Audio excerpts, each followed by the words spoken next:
आज के इस विलक्षण समारोह में उपस्थित और इसके हेतु जिसके कारण यह समारोह संपन्न हो रहा है, वे मर्यादा पुरुषोत्तम भगवान राम। सबसे पहले तो उन्हें प्रणाम करता हूं आप सबके माध्यम से। जितने लोग इस सदन में मौजूद हैं, मैं आपसे यह अनुरोध करूंगा कि अगले 2-2.5 घंटे जो हम संवाद करेंगे, इसमें मुझे आपकी पूरी सहभागिता चाहिए। और हम जिस विषय पर बात करने जा रहे हैं, उस बात में आपकी उन्मुक्तता चाहिए, आपकी खुशी चाहिए, आपके चमकते चेहरे चाहिए। यहां सनातन धर्म पर आस्था रखने वाले लोग बैठे हैं, यहां इस्लाम पर ईमान लाने वाले लोग बैठे हुए हैं, यहां दशमेश पिता की संतानें भी बैठी हुई हैं, पगड़ीधारी बंधु भी बैठे हुए हैं, अलग अलग लोग बैठे हुए हैं। ये क्यों आ गए हैं? इसका कारण है, इतने लाखों वर्षों में भी भगवान हमसे पराया है। हर बार आया है, हर बार आता है। कभी कृष्ण बनकर आता है, कभी राम बनकर आता है, कभी गुरु गोविंद सिंह जी बनकर आता है, कभी सल्लल्लाहु अलैहि वसल्लम हुजूर के रूप में आता है, कभी ईसा मसीह के रूप में आता है, कभी बुद्ध के रूप में आता है। उर्दू की शायरी कहती है, कितने अवतार हुए, कितने पैगंबर आए, कितने अवतार हुए, कितने पैगंबर आए, तू ना आया तेरे पैगाम बराबर आए। उसके पैगाम जरूर आते हैं, लेकिन हम बहुत शातिर हैं, मनुष्य बहुत शातिर है। मनुष्य से अधिक चालू जानवर पूरी पृथ्वी पर नहीं है, सबसे तेज जानवर है। और मनुष्य की यात्रा जानवर से शुरू हुई है और उसे देवता तक पहुंचना है, लेकिन वो बहुत तेज है। जो काम उसे कठिन लगता है, उसे वो कोष्ठक में बंद कर देता है। ईश्वर पृथ्वी पर आया, हमें गले लगाया, हमारा दोस्त बना, हमारे साथ संबंध स्थापित करे, हमारा भाई बना।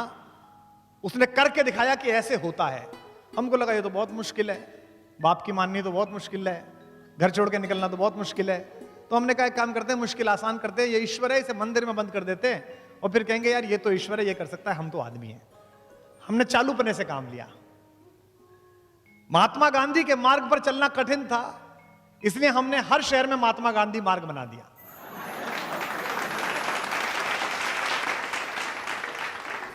मनुष्य की यात्रा पशु से देवता बन जाने की यात्रा है।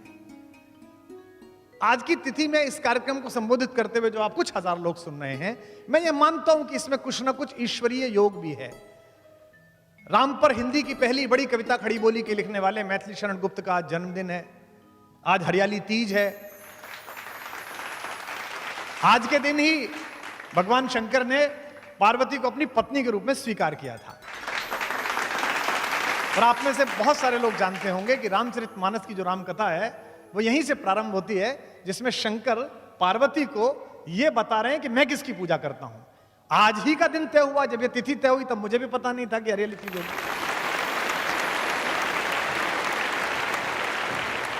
आज की सभा उपनिषद है, जितनी देर हम बैठेंगे। उपनिषद कैसे है? उपनिषद शब्द की बड़ी प्यारी व्याख्या। जब हमारे ऊपर आक्रमण हुए 10वीं शताब्दी के बाद से, तो शायद कुछ लोगों को पता हो, कुछ को ना पता हो, हमारे पुस्तकालय जला दिए लोगों ने आकर। गजनी आया, गौरी आया, उसने कहा किताबें इनको जला दो, आग लगा दो, तो किताबें नष्ट होने लगी। तो हमारे गुरुओं ने एक युक्ति तैयार की। उन्होंने कहा किताबों का अगर जलाना है तो जला दो। गुरु ने जिसको 4 साल गुरुकुल में पढ़ाया, उसमें सबसे मेधावी जो छात्र था, जिसको बुद्धि जिसकी ठीक चलती थी, जिस स्मरण अच्छा होता था, उसको कहा कि मुझे गुरुदक्षिणा दोगे बेटा? शिष्य ने कहा गुरुजी मैं तो 4 साल पढ़ा हूं, आप बताइए मुझे क्या करना है। तो उन्होंने कहा गुरुदक्षिणा में मुझे कुछ सामान मत दो, ये 4 वेद हैं, इन्हें याद कर लो बस। इनको याद कर लोगे तो मैं मान लूंगा कि गुरुदक्षिणा हो गई। और एक मुझे कसम दो कि हर साल एक वेद किसी को याद कराओगे, एक विद्यार्थी को, ये 4 वेद। जिसने 4 वेद कंठस्थ किए, उस मेहनीय मेधावी विद्यार्थी को गोत्र नाम दिया गया चतुर्वेदी, 4 वेद याद करने वाला। इसके बाद जो दूसरा था, जिसे 3 वेद याद हो सकते थे, उसे कहा गया तू त्रिवेदी। जिसे 2 वेद याद हो सकते थे, वो द्वेदी। जिसे मिश्रित ज्ञान प्राप्त हुआ, गीता भी पढ़ी, उपनिषद भी पढ़ा, शास्त्र भी पढ़ा, उसे मिश्र कहा गया। और जिसने गुरु के पास बैठकर सीखा, उसे उपाध्याय कहा गया, क्योंकि उसने उपनिषद किया। तो आज के दिन हम और आप उपनिषद कर रहे हैं, हम एक दूसरे के पास बैठे हैं और इस बात पर चर्चा कर रहे हैं। आप सोच के देखिए, आपकी कॉलोनी में जो 3 कोठी दूर रहता है, 3 फ्लैट दूर रहता है, जो आपके दोस्त रहते हैं, वो माहेश्वरी जी फोन करके कहते हैं कि यार वो गुप्ता जी मैं आपके घर आ रहा हूं जरा, मैं और मैडम आ रहे हैं। तो आप क्या करते हैं? सोफे पर जो तकिए उल्टे सीधे पड़े उन्हें थोड़ा ठीक कर देते हैं ना। लेकिन अगर दूसरे शहर से आपके बहनोई फोन करें कि भाई साहब आज शाम तो हम आपके घर आ रहे हैं, पकौड़ी बनवा लीजिए, तो आप चद्दर भी बदल देते हैं, बैठ के चद्दर भी बदल दो, कमरा भी ठीक रख दो। लेकिन अगर किसी दिन आपका कोई सुपरस्टार जैसे आप पसंद करते हो, सचिन तेंदुलकर, विराट कोहली, अमिताभ बच्चन, प्रधानमंत्री, कोई भी आपसे कह दे कि मैं आपके घर आ रहा हूं, तो आप इंटीरियर वाले को बुलाते हैं, कहते हैं सारा बदल दो, आगे से भी सही कर दो, पेंट ठीक कर दो, ये भी कर दो, बड़ा अतिथि आ रहा है, ज्यादा साफ सफाई करते हैं। तो जब इन सामान्य अतिथियों के आने पर इतनी साफ सफाई है, तो इस परिसर में तो राम उतरने वाला है, इसलिए ज्यादा साफ सफाई की आवश्यकता है, ज्यादा। जिसे कहते हैं ना भक्त हो जाना विषय का। इसके विपरीत शब्द क्या है? इसके विपरीत शब्द है विभक्त। विभक्त कभी भक्त नहीं हो सकता। तो इस परिसर में बैठिए तो विभक्त होकर मत बैठिए, 100% इधर के होकर। मैं ये इसलिए कर रहा हूं क्योंकि मुझसे बड़े ने कहा, बाबा ने कहा, तुलसीदास ने कहा, स्वांते सुखाए तुलसी रघुनाथ गाथा। पर यह मेरी स्वयं की यात्रा है और इसका लाभ आपको भी मिलेगा। हर कला अपने आप शुरू होती है, स्वांते सुखाए शुरू होती है, अहेतुक शुरू होती है। अहेतुक बड़ा प्यारा शब्द है। जैसे 2000 किलोमीटर दूर समुद्र में 3 लहरें 4 लहरें बड़ी बड़ी लिपट के एक दूसरे से नाचती हैं, आधा किलोमीटर ऊंची उठ के। इसलिए नहीं नाचती कि सैटेलाइट उन्हें देखे, इसलिए नहीं नाचती कि वो डॉल्फिन जो बाकी तैर रही है उनका कोई वो डांस का कोर्स करवाना है, वो इसलिए नाचती है कि उनके अंदर ये ऊर्जा है। इसे अहेतुक कहते हैं। तो आज का ये सदन, आज का ये सत्र अहेतुक सदन है। मनुष्यता ने जितने सपने देखे हैं उनमें राम सबसे सुंदर सपना है, सबसे प्यारा सपना है। और हम कई बार अहंकार में होते हैं, आप भी होते हैं। इसमें महफिल में मैं देख रहा हूं कई IAS अधिकारी बैठे हुए हैं, कई RAS अधिकारी बैठे हुए हैं जिनसे मैं परिचित हूं, जो प्रशासन में काम करते हैं, कई डॉक्टर्स बैठे हुए हैं। सत्ता अहंकार करती है। विश्वामित्र जब लेने गए राम को तो दशरथ ने कहा इसे ही क्यों ले जा रहे हो, मेरी सेना ले जाओ, किसी और को ले जाओ। तो विश्वामित्र ने कहा कि 4 चीजें हैं जिनमें से एक आ जाए तो आदमी अहंकारी हो जाता है। यौवनम, जवानी, धन, पैसा, संपत्ति, आपकी महल दुमहले, प्रभुत्वम, प्रभुत्व, ये आ जाए कोई एक तो आदमी अहंकारी हो जाता है। यौवनम, धन, संपत्ति, प्रभुत्वम, अविवेकता, एकमपि अनर्थाय किम यत्र चतुष्टयम।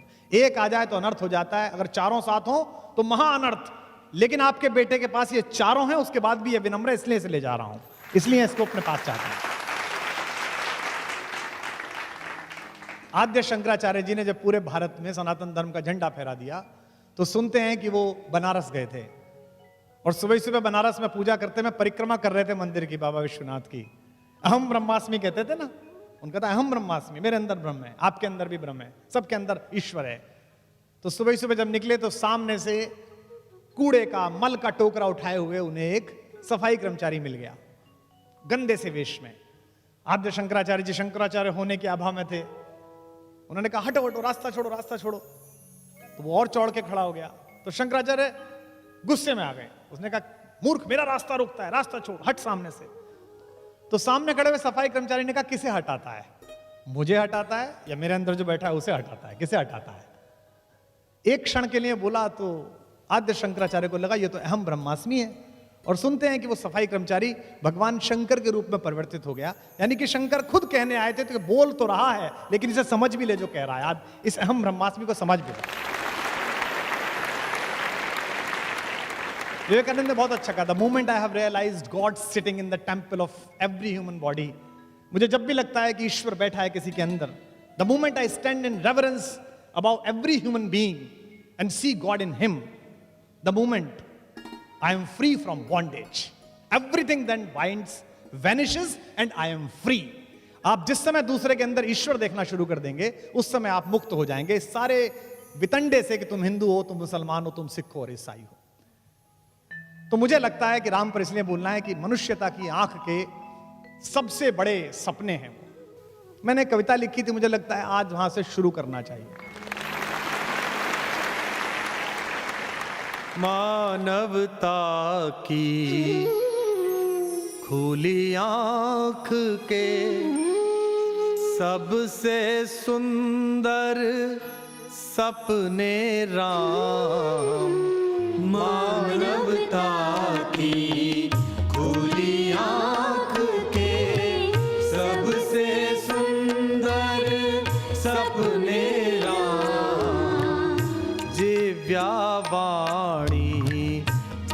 अर्थवती हो गई, लगी जब जपने राम।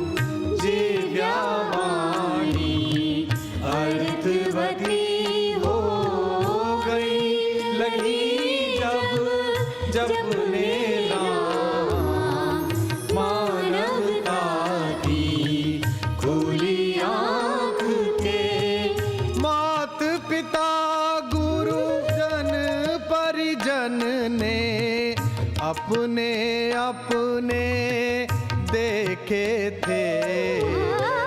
मात पिता गुरुजन परिजन ने अपने अपने देखे थे। दुनिया भर ने देखे अपने अपने अपने अपने राम। दुनिया भर ने देखे अपने अपने अपने अपने राम।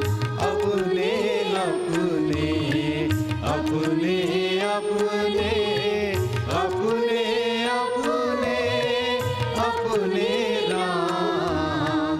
मानवता की खुली आँख के सबसे सुंदर सपने राम। सूरदास के रसिक शिरोमणि, मीरा के नटवर नागर। सूरदास के रसिक शिरोमणि, मीरा के नटवर नागर। वाल्मीकि तुलसी कंबन के अपने अपने अपने राम। वाल्मीकि तुलसी कंबन के अपने अपने अपने राम। मानवता की खुली आँख के सबसे सुंदर सपने राम। अपने अपने अपने अपने अपने अपने अपने राम। मानवता की खुली आँख से। राम एक दिन में नहीं बने हैं, इवैल्यूएशन है, एक बड़ी परंपरा है जो उनके माध्यम से आई है। हम लोग विदेश से बहुत प्रभावित होते हैं। अगर मैं आपसे पूछूं कि मनुष्य का विकास कैसे हुआ, तो इस हॉल में बैठे हुए 90% लोग ये कहेंगे कि डार्विन की थ्योरी ऑफ एवोल्यूशन है। साहब, डार्विन की थ्योरी ऑफ, हम अपना धर्म नहीं पढ़ना चाहते, अपनी चीजें नहीं पढ़ना चाहते। हम गीता नहीं पढ़ना चाहते, हम कुरान शरीफ नहीं पढ़ना चाहते, हम दशमेश पिता का ज्ञान जो गुरु के रूप में उपलब्ध है उसे नहीं पढ़ना चाहते। कहने का तात्पर्य यह है कि हम धर्म को मानते हैं पर धर्म की नहीं मानते।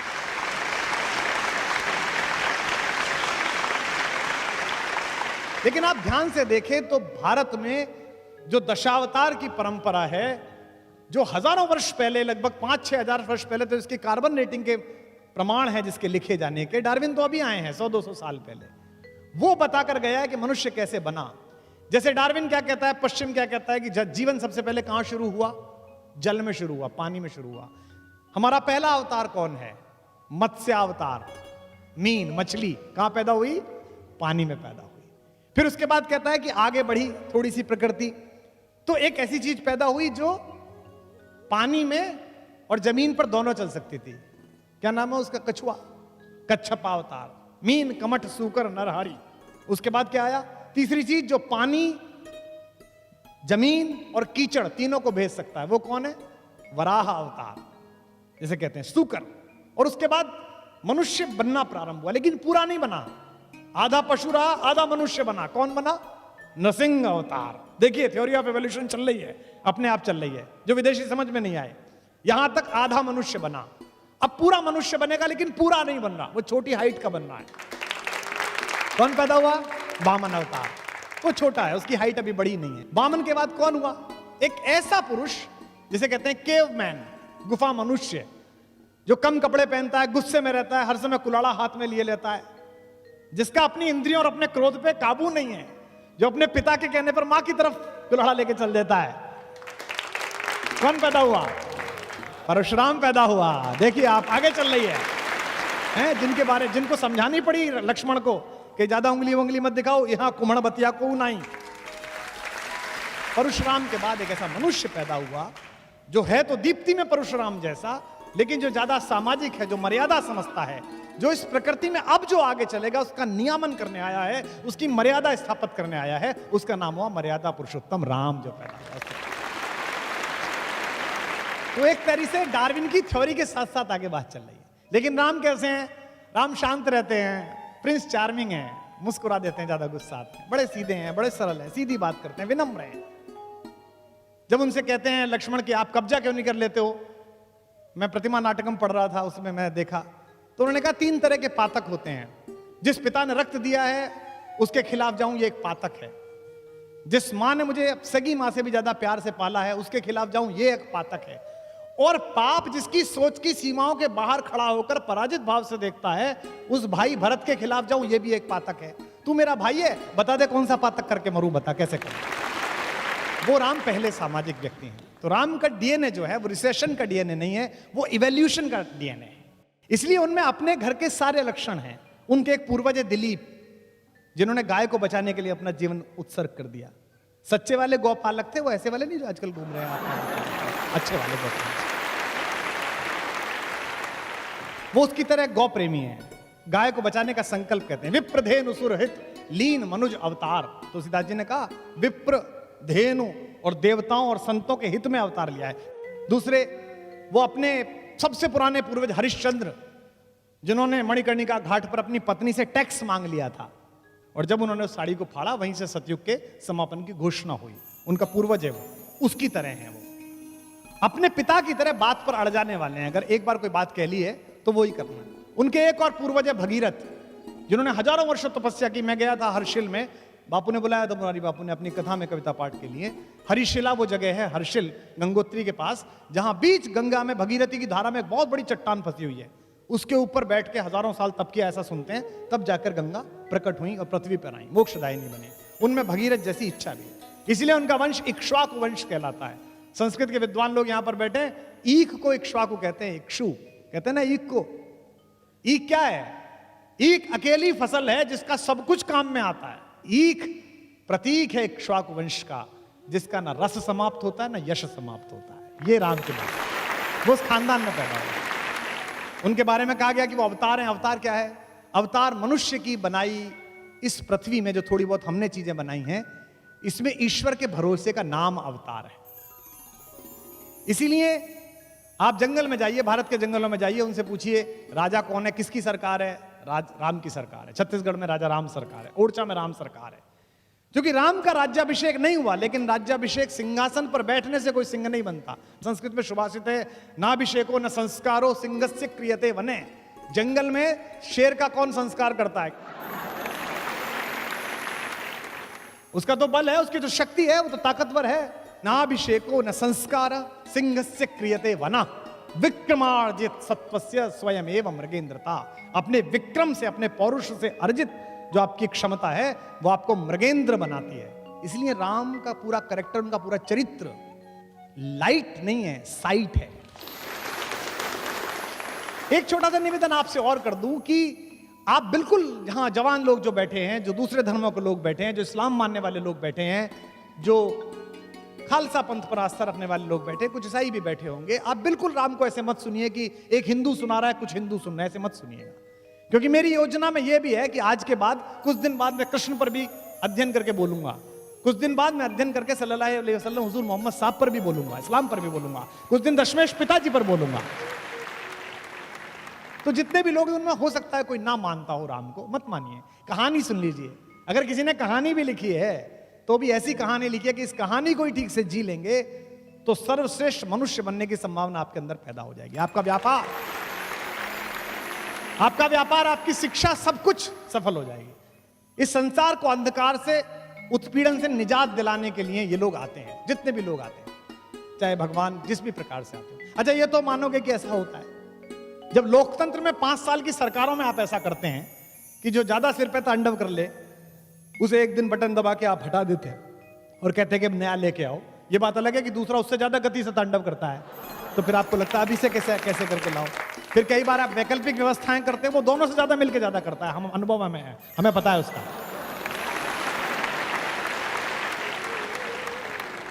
तो राम की विजय उनकी निजता का उत्सव नहीं है। राम की जीत अपनी जीत नहीं थी, इसलिए आज राम चले गए वो नहीं है, लेकिन उत्सव जारी है।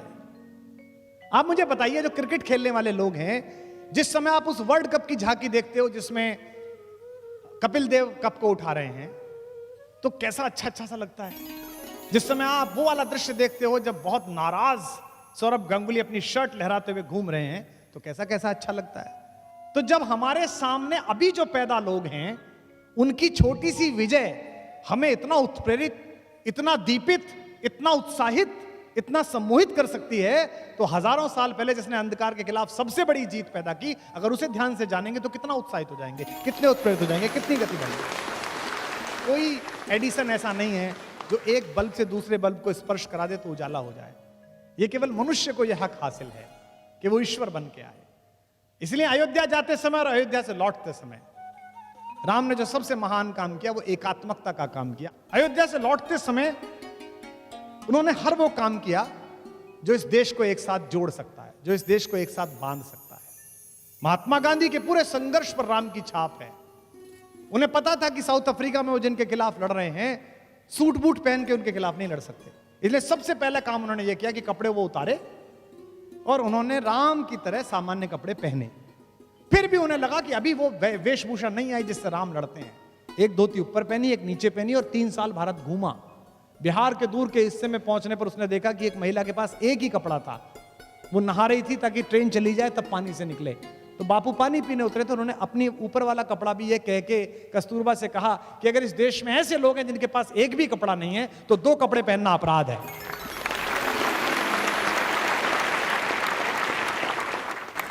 और मैं आश्चर्य में था कि मैंने 1942 में चर्चिल का भाषण पढ़ा, मैंने जो ब्रिटेन की पार्लियामेंट में उसने गांधी के खिलाफ दिया।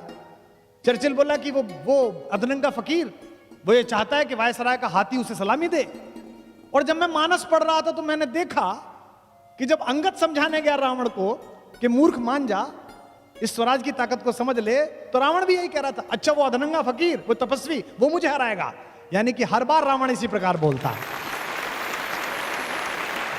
और एक बात ध्यान रखिए, जो अपने से बाहर नहीं आएगा, घर से बाहर नहीं आएगा, परिवार से बाहर नहीं आएगा, समाज से बाहर नहीं आएगा, वो बड़ा नहीं कर सकता। जो हिजरत करेगा, जो निकलेगा, वो बड़ा करेगा। हुजूर को भी जाना पड़ा सल्लल्लाहु अलैहि वसल्लम, मोहम्मद साहब भी हिजरत करने के लिए गए। बुद्ध ने पहली बार अपने बेटे बेटियों को अनुमति दी कि तुम बाहर जाओ। सबसे पहले अशोक के दोनों बेटे संघमित्रा और महेंद्र बाहर गए। आज दुनिया में आप इंडोनेशिया जाइए, आप दुनिया में थाईलैंड जाइए, तो आपको वहां बौद्ध धर्म दिखाई देता है। क्यों? क्योंकि बुद्ध ने अनुमति दी। काश कि हमारे ऋषि मुनियों ने भी अनुमति दी होती कि हम राम की बात कहने जाएं, तो आज पूरे देश में कुछ नहीं तो 100-150 देशों में भी तो हमारा भी कब्जा होता, हमारे विचार की भी बात होती, हमारी भी बात सुनी जाएगी। जो घर छोड़कर जाता है उसे मिलता है, और ये सबके साथ हुआ है। हम में से कुछ का ट्रांसफर हो जाता है। मैं देख रहा हूं यहाँ अधिकारी बैठे हैं प्रशासन के, जो नौकरी करते हैं, ट्रांसफर पे दुखी हो जाते हैं, जालौर मिल गई जी पोस्टिंग। मुख्यमंत्री से कह दो जरा आप, ये 2 मंत्री बैठे हैं, हमारे दोस्त हैं दोनों, इनके यहाँ कह दो साहब, हॉल में बैठे हुए लोगों, दशरथ का पुत्र राम अगर अयोध्या रहता तो केवल राम बन के रह जाता। जंगल जंगल जाकर लौटा तो मर्यादा पुरुषोत्तम भगवान राम था।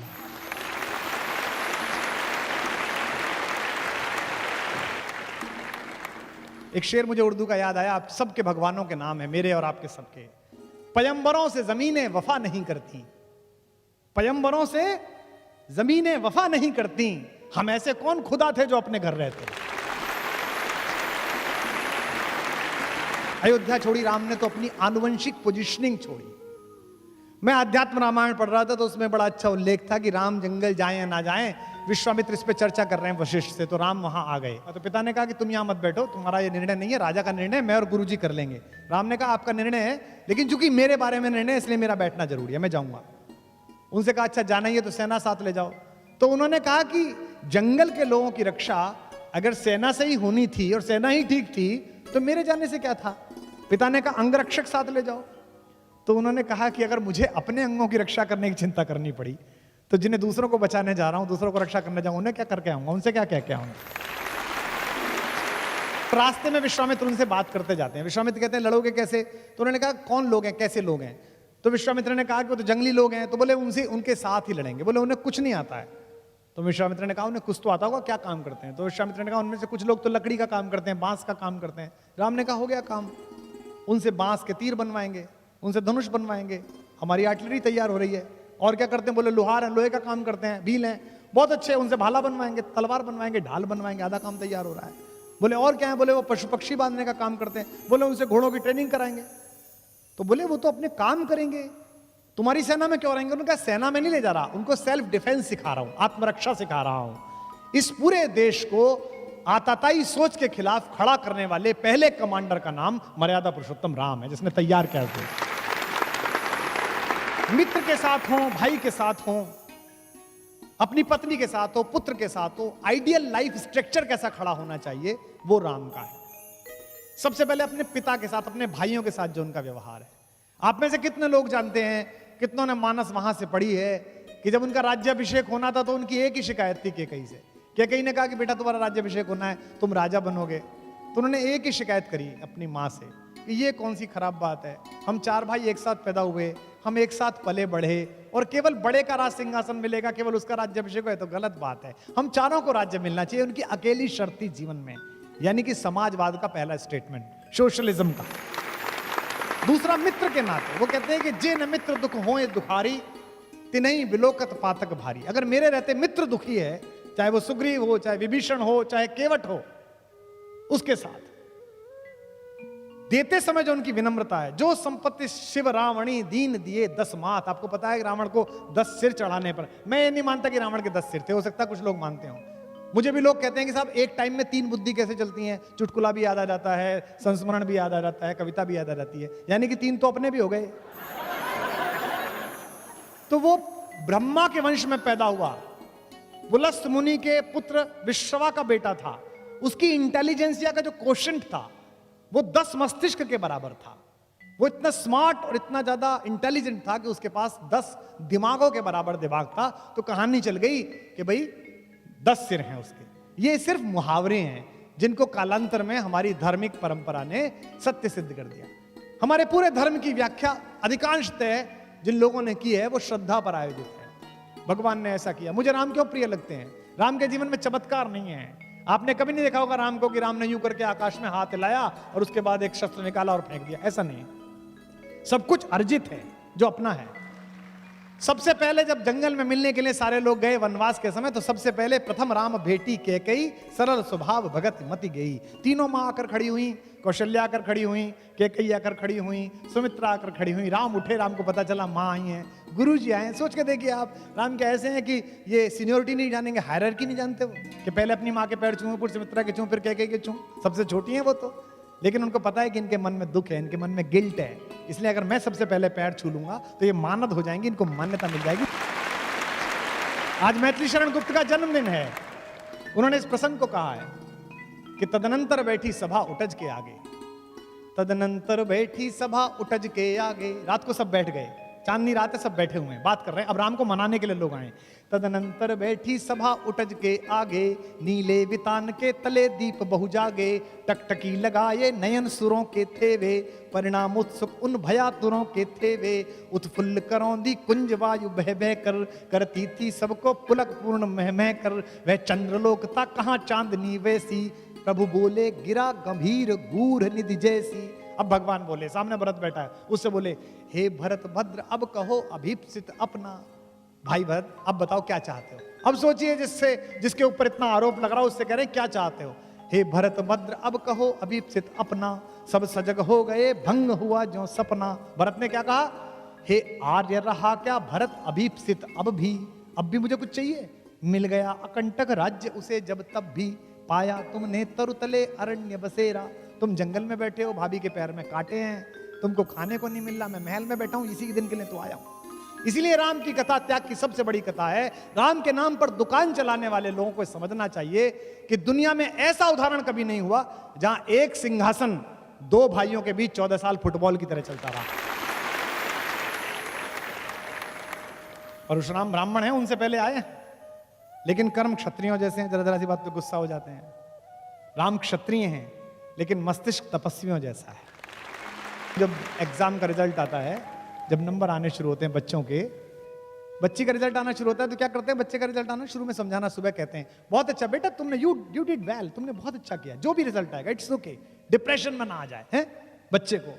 और दुनिया का सबसे बड़ा राज सिंहासन। आज थोड़ी सी लड़ाई किस बात की है, मैंने पिछली बार खबर देखी, एक का टिकट कट गया तो आत्महत्या की कोशिश करी उसने, बताओ। 5 साल को एक टुच्चा सा काम मिलेगा, बहुत छोटा सा है। मैंने 2-3 बार बांटा है तो मुझे पता है कि ले जाओ, बहुत टुच्चा सा काम मिलेगा। और इतनी चिंता कि वो आत्महत्या करने को तैयार हो गया।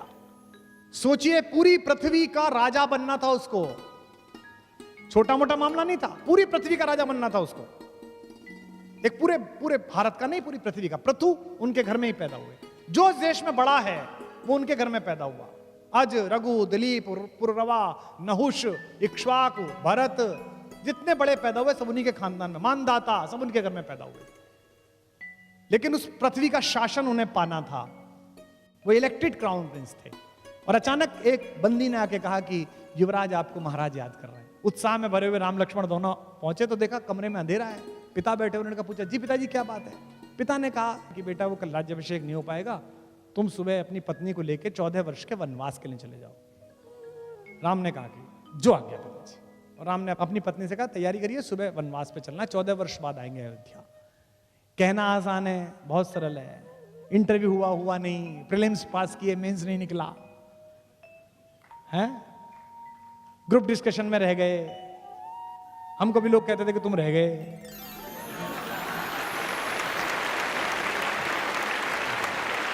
कहना आसान है, लेकिन मानस पड़ी है, राम जी आए तो बहुत सरल है। राम को बुलाया उनकी माँ ने, कौशल्या ने। माँ को लगा होगा कि बेटे को धक्का तो नहीं लग गया। भगवान की माँ है, लेकिन माँ तो माँ है। भगवान से कौन बड़ा है, भगवान से माँ बड़ी है। जिसने भगवान पैदा किया है वो बड़ी है।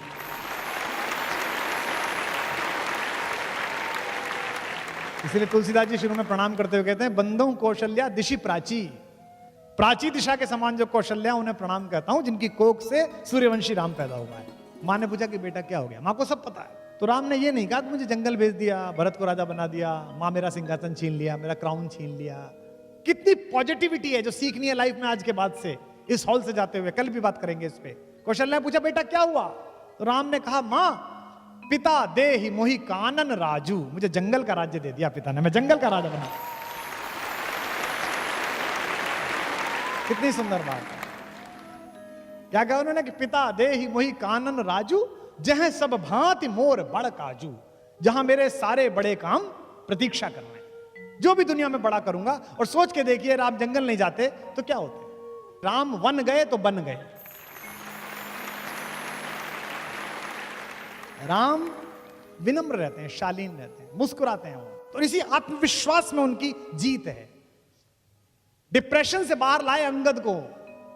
और जब अंगद गया बात करने के लिए, तो आप देखिए कम्युनिकेशन स्किल सिखाया जाता है ना आजकल। आजकल सबसे बड़ी प्रॉब्लम क्या है, बीटेक कर लो, एमटेक कर लो, लड़का जो है, लड़की जो है, वो कम्युनिकेट नहीं कर पा रहा, अपनी बात नहीं कह पा रहा। माँ से नहीं कह पा रहा, पिता से नहीं कह पा रहा, गर्लफ्रेंड से नहीं कह पा रहा, बीवी से नहीं कह पा रहा, नौकरी में नहीं कह पा रहा। ऐसी बहुत सारी घटनाएं आप देख रहे हैं जिनमें ना कह पाने के कारण वो आत्महत्या कर रहा है, डिप्रेशन में जा रहा है।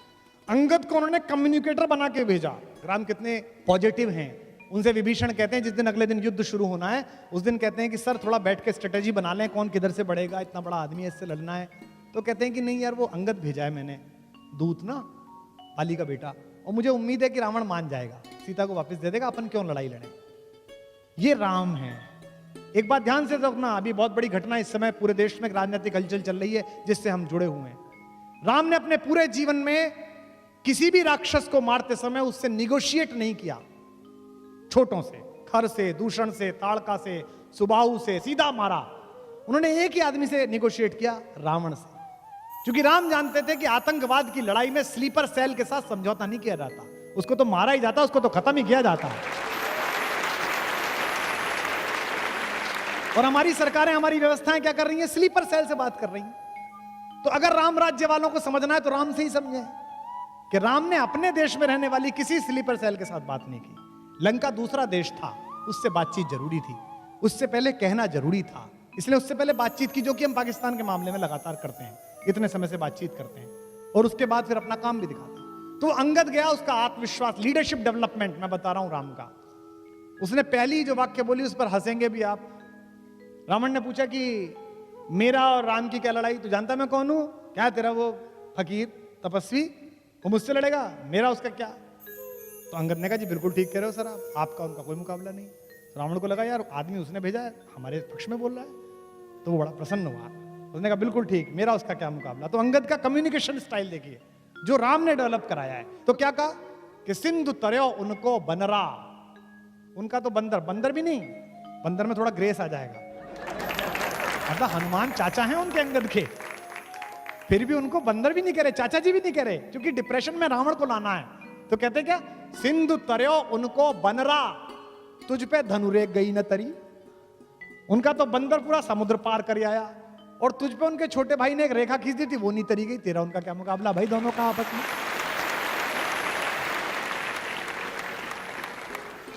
कि सिंधु तरयो उनको बनरा, तुम पे धनुरेख गई न तरी, तुम पे। अच्छा छंद है। सिंधु तरयो उनको बनरा, तुम पे धनुरेख गई न तरी, तुम पे धनुरेख गई न तरी। वानर बांधत सो न बंधो, उन बारिधि बांध के बाट करी, उन बारिधि बांध के बाट करी, उन बारिधि बांध के बाट करी। अज हूँ रघुनाथ प्रताप की बात, तुम्हें दशकंठ न जाए परी, तुम्हें दशकंठ न जाए परी। तेलनि तूलनि पूछ जरी न जरी, गढ़ लंक जलाए जरी धड़ी, लंक जलाए जरी। तेरा सारा तेल लगा, तेरा सारा कपड़ा लगा, एक बंदर की पूंछ जलाने के चक्कर में तूने अपना पूरा नगर जलवा लिया, बता यार। और तू कह रहा है कि उनसे लड़ने चलेगा, उससे लड़ने चलेगा। इसलिए जो कम्युनिकेशन स्किल है, विभीषण से संवाद जो राम ने किया, वो साधन और साधना के बीच का संवाद है। बड़ी अद्भुत बात है। राम की शक्ति पूजा, आप में से शायद अधिकांश लोगों को पता होगा कि राम और रावण के युद्ध में एक दिन ऐसा आया था जिस दिन राम की सेना पराजित हो गई थी, तोड़ फोड़ मचा दी थी रावण ने, जिस दिन रावण खुद आया था।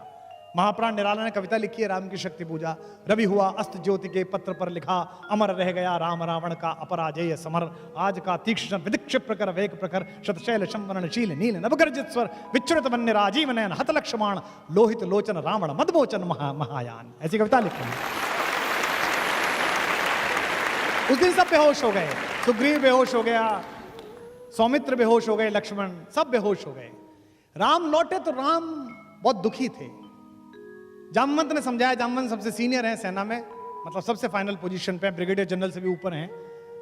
उन्होंने राम से कहा कि इतना क्यों दुखी होते हैं, वही आपका हाथ है, वही आपका तूणीर है, मार लेंगे, इसे कोई दिक्कत नहीं है। किसी किसी दिन होता है, सामने वाले का दिन होता है, किसी किसी दिन नहीं होता। राम ने कहा ऐसा नहीं है। जब मैं युद्ध लड़ रहा था तो मैंने एक बात देखी, रावण नहीं लड़ रहा था, रावण के साथ शक्ति लड़ रही थी, दुर्गा लड़ रही थी, देवी लड़ रही थी। और ये अजीब बात है कि मैं धर्म के साथ हूं, मेरे साथ नहीं लड़ रही, उसके साथ लड़ रही हैं। तो जामवंत ने कहा अगर ऐसा है तो युद्ध हम संभालेंगे, आप पूजा करिए। तो 108 कमल मंगाए गए। यह दशहरा क्यों मनाया जाता है, ये आज शायद कुछ लोगों को पता चलेगा। हम तो कहते हैं कि रावण हरा दिया, ऐसा हुआ नहीं। ये जो शक्ति की पूजा, नवरात्रि की पूजा क्यों है? 9 दिन राम ने ध्यान धारण किया और 108 कमल वो चढ़ाते थे, एक एक कमल शक्ति के चरणों में चढ़ाते थे, त्रिपुटी में साधते थे, इमेज बनाते थे, जैसे सूफी लॉ लगाते हैं, जैसे साधु लॉ लगाते हैं, वो ध्यान में चढ़ते चले गए। आखिरी दिन जिस दिन आया, जिस दिन उनको वर मिलना था शक्ति का, 107 कमल जब उन्होंने चढ़ा दिए तो देवी ने सोचा कि इसका एग्जाम लेती हूं कि कितना भक्त है। वो आखिरी नील कमल उठा के ले गई। राम ने यूं करके थाली में हाथ फिराया तो देखा कि कमल ही नहीं है। तो वो ध्यान से नीचे उतरे और देखा कि कमल नहीं है। उन्हें लगा अब साधना भंग हो जाएगी। निराला लिखते हैं कि राम की आंखें भीग गई। राम ने कहा, दिख जीवन जो सहता ही आया है विरोध, दिख साधन जिसके लिए सदा ही किया शोध, जानकी हाय उद्धार प्रिया का हो न सका। ये 3 लाइन है, लेकिन चौथी लाइन राम की, इसी के कारण वो राम है। दुखी है कि अब क्या करूंगा, सब हार जाऊंगा। दिख साधन जिसके लिए सदा ही किया शोध, दिख जीवन जो सहता ही आया है विरोध, जानकी हाय उद्धार प्रिया का हो न सका। पर एक और मन रहा राम का जो न थका। उन्होंने कहा ऐसा थोड़ी चलेगा, ऐसे पूजा थोड़ी उठा दूंगा। तो राम ने क्या किया? राम ने कहा कि मां कहती थी मुझको राजीव नयन, मुझको कहती थी कमल के जैसे आंख वाला है मेरा बेटा, तो अभी 2 कमल के फूल मेरे पास हैं। तो राम ने अपना एक तीर निकाला अपने तरकश में से और उसको हाथ से पकड़ के उसकी फलक आंख की तरफ ले गए कि अपनी एक आंख चढ़ा देता हूं। युद्ध में विजय होनी चाहिए, सत्य जीतना चाहिए। और जब बिल्कुल आंख के पास पहुंच गया तीर और देवी को लगा कि अब ये आंख निकाल लेगा, तब स्वयं दुर्गा प्रकट हुई और उन्होंने हाथ पकड़कर कहा, होगी जय होगी हे पुरुषोत्तम नवीन, के महाशक्ति राम के बदन में होगी।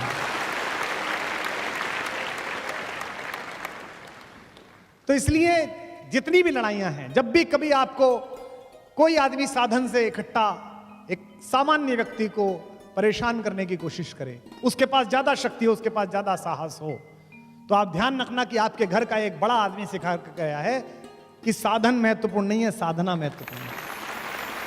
और राम के सबसे प्रिय मित्र जिनको लंका का राज्य दिया, वे विभीषण भी अधीर हो गए। उन्हें लगा यार कि लड़ाई तो ठीक है, अब जीतोगे कैसे? हमने भी 2-4 छोटी मोटी लड़ाई कभी सम्मेलनों में और राजनीति में की, आंदोलन में की, तो हमको भी समझाने आते थे, इनसे कैसे लड़ोगे, ये तो पुराने वाले हैं।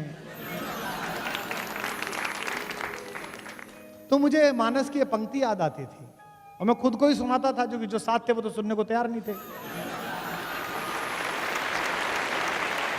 ये विभीषण ने राम से कहा जब रावण लड़ने के लिए आया, क्या कि रावण रथी विरथ रघुवीरा, देख विभीषण भयउ अधीरा, रावण रथी विरथ रघुवीरा। रावण तो रथ पर बैठकर आया है और वो पैदल चल रहे हैं, वो पदाती हैं।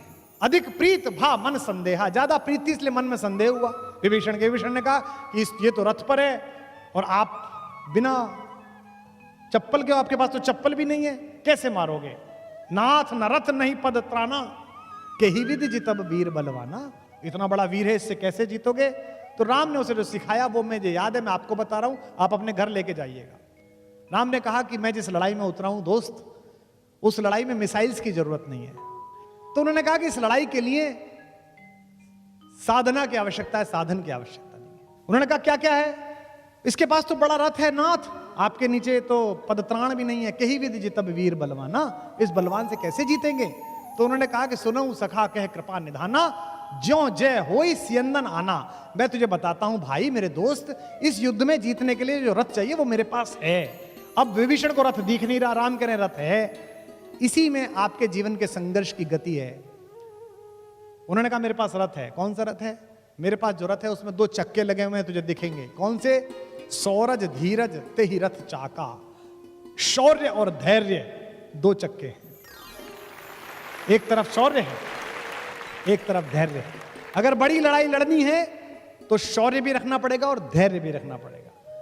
दुनिया की आधी मूर्खताएं अधैर्यता के कारण हुई हैं। तो कहते हैं धैर्य और शौर्य 2 मेरे रथ के चक्के हैं। और बल विवेक दृढ़ ध्वजा पताका, बल और विवेक से दृढ़ हुई मेरी धर्म की ध्वजा है मेरे इस रथ के ऊपर। सत्यशील दम परहित घोड़े, सत्य और शील और परहित दूसरे का हित करना, सत्य बोलना, शीलवान रहना, ये घोड़े हैं मेरे। और क्षमा दया कृपा रज जोड़े, इससे किससे जोड़ रखा है? क्षमा से, दया से और कृपा से, इन 3 से जोड़ रखा है। पूरी राम की कहानी एक सिमली है। कहते हैं कि इस रथ पर चढ़कर मैं लड़ रहा हूं और जब तक मैं इस रथ पर चढ़कर लड़ रहा हूं तब तक मेरा कुछ नहीं बिगाड़ सकता कोई भी। तो आपके पास अगर साधन कम हो तो आप समझ लेना कि आपके पास ये वाले साधन अगर हैं तो आप दुनिया के किसी भी आदमी से जीत सकते हैं। एक अयोध्या है जो सात्विकता का प्रकर्ष है, एक लंका है जो तामसिकता का प्रतीक है। इन दोनों के बीच लड़ाई है, लेकिन राम इन दोनों के बीच की लड़ाई के लिए राजाओं को साथ नहीं लेते। आपने कभी सोचा कलेजे पे हाथ रख के कि राम जब भारत में घूमे होंगे तो दंडकारण्य में जहां वो रुके, जहां उन्होंने कुटिया बनाई, उसके ठीक बगल में उनके मामा थे, ननिहाल थी उनकी, कौशल प्रदेश। मामा से कह सकते थे थोड़ी सेना दे दो, मुझे लड़ने जाना है। नहीं, राम ने पूरे रास्ते किसी राजा से बात नहीं की। राम ने पूरे रास्ते वंचितों से, दलितों से, पिछड़ों लोगों से, वनवासियों से, SC ST से बात की, आखिरी सफ में खड़े हुए आदमी से। और साथ में किसे लिया हराने के लिए? लंका को परास्त करने के लिए किसे साथ में लिया? किष्किंधा को। किष्किंधा क्या है? प्रकृति का सबसे बड़ा आयुर्वेद, योग, नेचुरल एसेंस, हमारी नेचुरल आर्ट्स, हमारे नेचुरल इंग्रेडिएंट्स, इनको किसने लिया? दिल्ली ने। और हराई क्या? मार्केट, लंका। इसलिए दिल्ली को, जयपुर को यह याद रखना पड़ेगा कि अगर अपने शत्रुओं से आपको पार पानी है, अगर चाइना का सामान बंद कराना है, अगर अमेरिका को घुटनों पर लाना है, तो सबसे पहले अपने वनवासियों, अपने वंचितों, अपने पिछड़ों, अपने दलितों और अपने जंगल के लोगों के पास जाना पड़ेगा। हनुमान प्रतीक है। हनुमान किस बात का प्रतीक है? वो शांति की खोज में गए हैं। शांति का अपहरण हो गया है। शांति कौन है? सीता। सीता साक्षात शांति है इस कहानी में। और शांति किसको मिलती है? शांति मिलती है उस आदमी को जो अपनी देह के लोभ से बाहर आ जाता है, जो विदेह हो जाता है। सीता के पिता का नाम क्या है? विदेह। विदेह राज की बेटी हैं, राजा हैं वो, लेकिन विदेह हैं। मैथिली शरण गुप्त का जन्मदिन है, मुझे ज्यादा याद आ रहे हैं गुप्त जी। गुप्त जी ने लिखा, योगी भी हैं शरण जिनके जो अनासक्त गेही, अनासक्त गेही, घर में रहते हुए घर से आसक्त नहीं है। किसको मिली वो? विदेह को। देह में रहते हुए देह से बाहर। और सत्ता में बैठे हुए लोगों और सरकारी अधिकारियों, RS अधिकारियों, IPS IAS अधिकारियों जो यहां बैठे हो वो सुनो, और जो बनना चाहते हो वो सुनो। शांति राज्यसभा में बैठकर नहीं मिली। जब राजा जनक लोकसभा में बैठे हुए थे तब नहीं मिली, जब सिंहासन पर बैठे थे तब नहीं मिली, युद्ध कर रहे थे तब नहीं मिली। कब मिली? जब किसान की तरह पसीना बो रहे थे खेत में, तब सीता माता उन्हें प्राप्त हुई। राम सूर्यवंशी हैं जो आकाश का द्योतक है, और सीता पृथ्वी से निकली हैं। इसका मतलब क्या है? ये प्रकृति के दोनों चीजों की युति है। लक्ष्मण भाई का प्रतीक है, बचपन से जानते हैं। 12 ते निज हित प्रति जानी, लक्ष्मण राम चरित रति मानी। भरत के आने पर लक्ष्मण क्रोध करते हैं, राम समझाते हैं उनको। आप में से जितने लोग हैं, मैं इस पर कल भी बोलूंगा, सोच के बताइए राम की कहानी में कि राम के अलावा केवल एक पात्र है जिसका मंदिर बना। एक एक दो दो मंदिर कहीं बन गए हो तो बन गए हो। राम की कहानी में राम के अलावा किसी का मंदिर नहीं बना। जिस माँ ने उनको जन्म दिया उस कौशल्या का मंदिर नहीं है। जिस पिता ने जन्म दिया उस दशरथ का मंदिर नहीं है। लक्ष्मण का मंदिर नहीं है। किसी का मंदिर नहीं है। केवल एक ही मंदिर है, हनुमान का। और वो भी ऐसा मंदिर है कि राम को मनाओ मत मनाओ, उन्हें मान लो, यही सब काम कर देंगे। तो हनुमान क्या है? हनुमान राम तक पहुंचने के, राम जैसा होने की सीढ़ी है। आज के बाद से एक और पात्र का आदर करना राम के साथ साथ, अगर राम का आदर करना है तो, अगर राम से सीखना है, किसी भी धर्म के लोग हों। हिंदुस्तान में जितने आक्रमण हुए इसमें कभी हम जीते कभी वो जीते, और तर्कहीन श्रद्धा के कारण हारे हम, क्योंकि वो भी तलवार से लड़ते थे, हम भी तलवार से लड़ते थे। कभी वो घोड़े लाए, कभी हाथी लाए, कभी हमने घोड़े हाथी लगाए। युद्ध में बराबर के हथियार इस्तेमाल हो रहे थे। भारत के एक बेटे ने एक नया हथियार बनाया, और ऐसा हथियार बनाया कि फिर वही वो हारे। फिर केवल संस्कृति जीती, आज तक जिंदा है इतने आक्रमणों के बाद। और भारत का वो बेटा रहता था चित्रकूट के पास, आत्माराम दुबे का लड़का, जिसका नाम था तुलसी। उसने 77 वर्ष की आयु में एक कहानी लिखी राम की, और उसने बताया कि ये तो छोटे छोटे लंपट हैं जिनसे तुम लड़ रहे हो, ये तो जरा जरा से हैं। तुम्हारे गांव का एक लड़का तो पैदल गया था और सबसे बड़े को मार के आया था, क्यों अपना आत्मविश्वास क्षीण करते हो? तुलसी की मानस आई, और उसके बाद आम हिंदुस्तानी में यह विश्वास पैदा हो गया कि अब मैं भी लड़ सकता हूं, अब कोई भी लड़ सकता है, और इसी के बल पर हम लड़ाइयां जीते। शक्ति विनम्रता भी पैदा करती है और अहंकार भी पैदा करती है। इसीलिए यक्ष ने युधिष्ठिर से पूछा कि भगवान का भोजन क्या है? युधिष्ठिर ने बताया कि भगवान अहंकार खाता है। रावण को अहंकार है, न सत्य मानता है न तथ्य मानता है। तथ्य क्या है? तथ्य है कि भी हार चुका है तू। राम और रावण में एक पंक्ति का अंतर है, रावण इच्छाओं के पाश में बंधा है और राम इच्छाओं से परे जा चुके हैं। रावण में पावर ऑफ पनिशमेंट है, राम के पास राइट ऑफ पनिशमेंट है। रावण का अपयश बहुत है, जबकि वो खानदान में बड़े में पैदा हुआ है। हनुमान ने भी कहा, जब हनुमान से पूछा मुझे जानता है मैं कौन, अच्छा वो हर आदमी से पूछता मुझे जानता है मैं कौन हूं, ये बड़ी इन्फीरियरिटी है। अंगद से पूछता मुझे जानता है मैं कौन हूं। आपने देखे ना कई लोग सड़क पे पुलिस वाले से कहते हैं जानता है कौन हूं, मेरे फूफा विधायक हैं, पता है ना, हमारे चाचा वो हैं। ये क्या है, इन्फीरियरिटी है, ये छोटेपन से आता है। लेकिन राम का एक यश है, वो इक्ष्वाकु वंश में पैदा हुए। वाल्मीकि रामायण इसी लाइन से शुरू हुई है, इक्ष्वाकु वंश प्रभवो रामो नामा जना श्रुता। लेकिन वो अपने खानदान का कभी वर्णन नहीं करते। जिससे भी मिलते हैं वो कहते हैं, अहिल्या के पास गए तो उनसे क्या कहते हैं, माँ मैं दशरथ का पुत्र अपनी पत्नी सीता और भाई लक्ष्मण के साथ आपको प्रणाम करता हूं। पिता का नाम इसलिए बताते हैं कि भारत में परंपरा है, गुजरात में तो और महाराष्ट्र में तो पिता का नाम बीच में जोड़ा जाता है। लेकिन वो अपने अहंकार में, इसलिए रावण की शक्ति भय देती है और राम की शक्ति निर्भय देती है।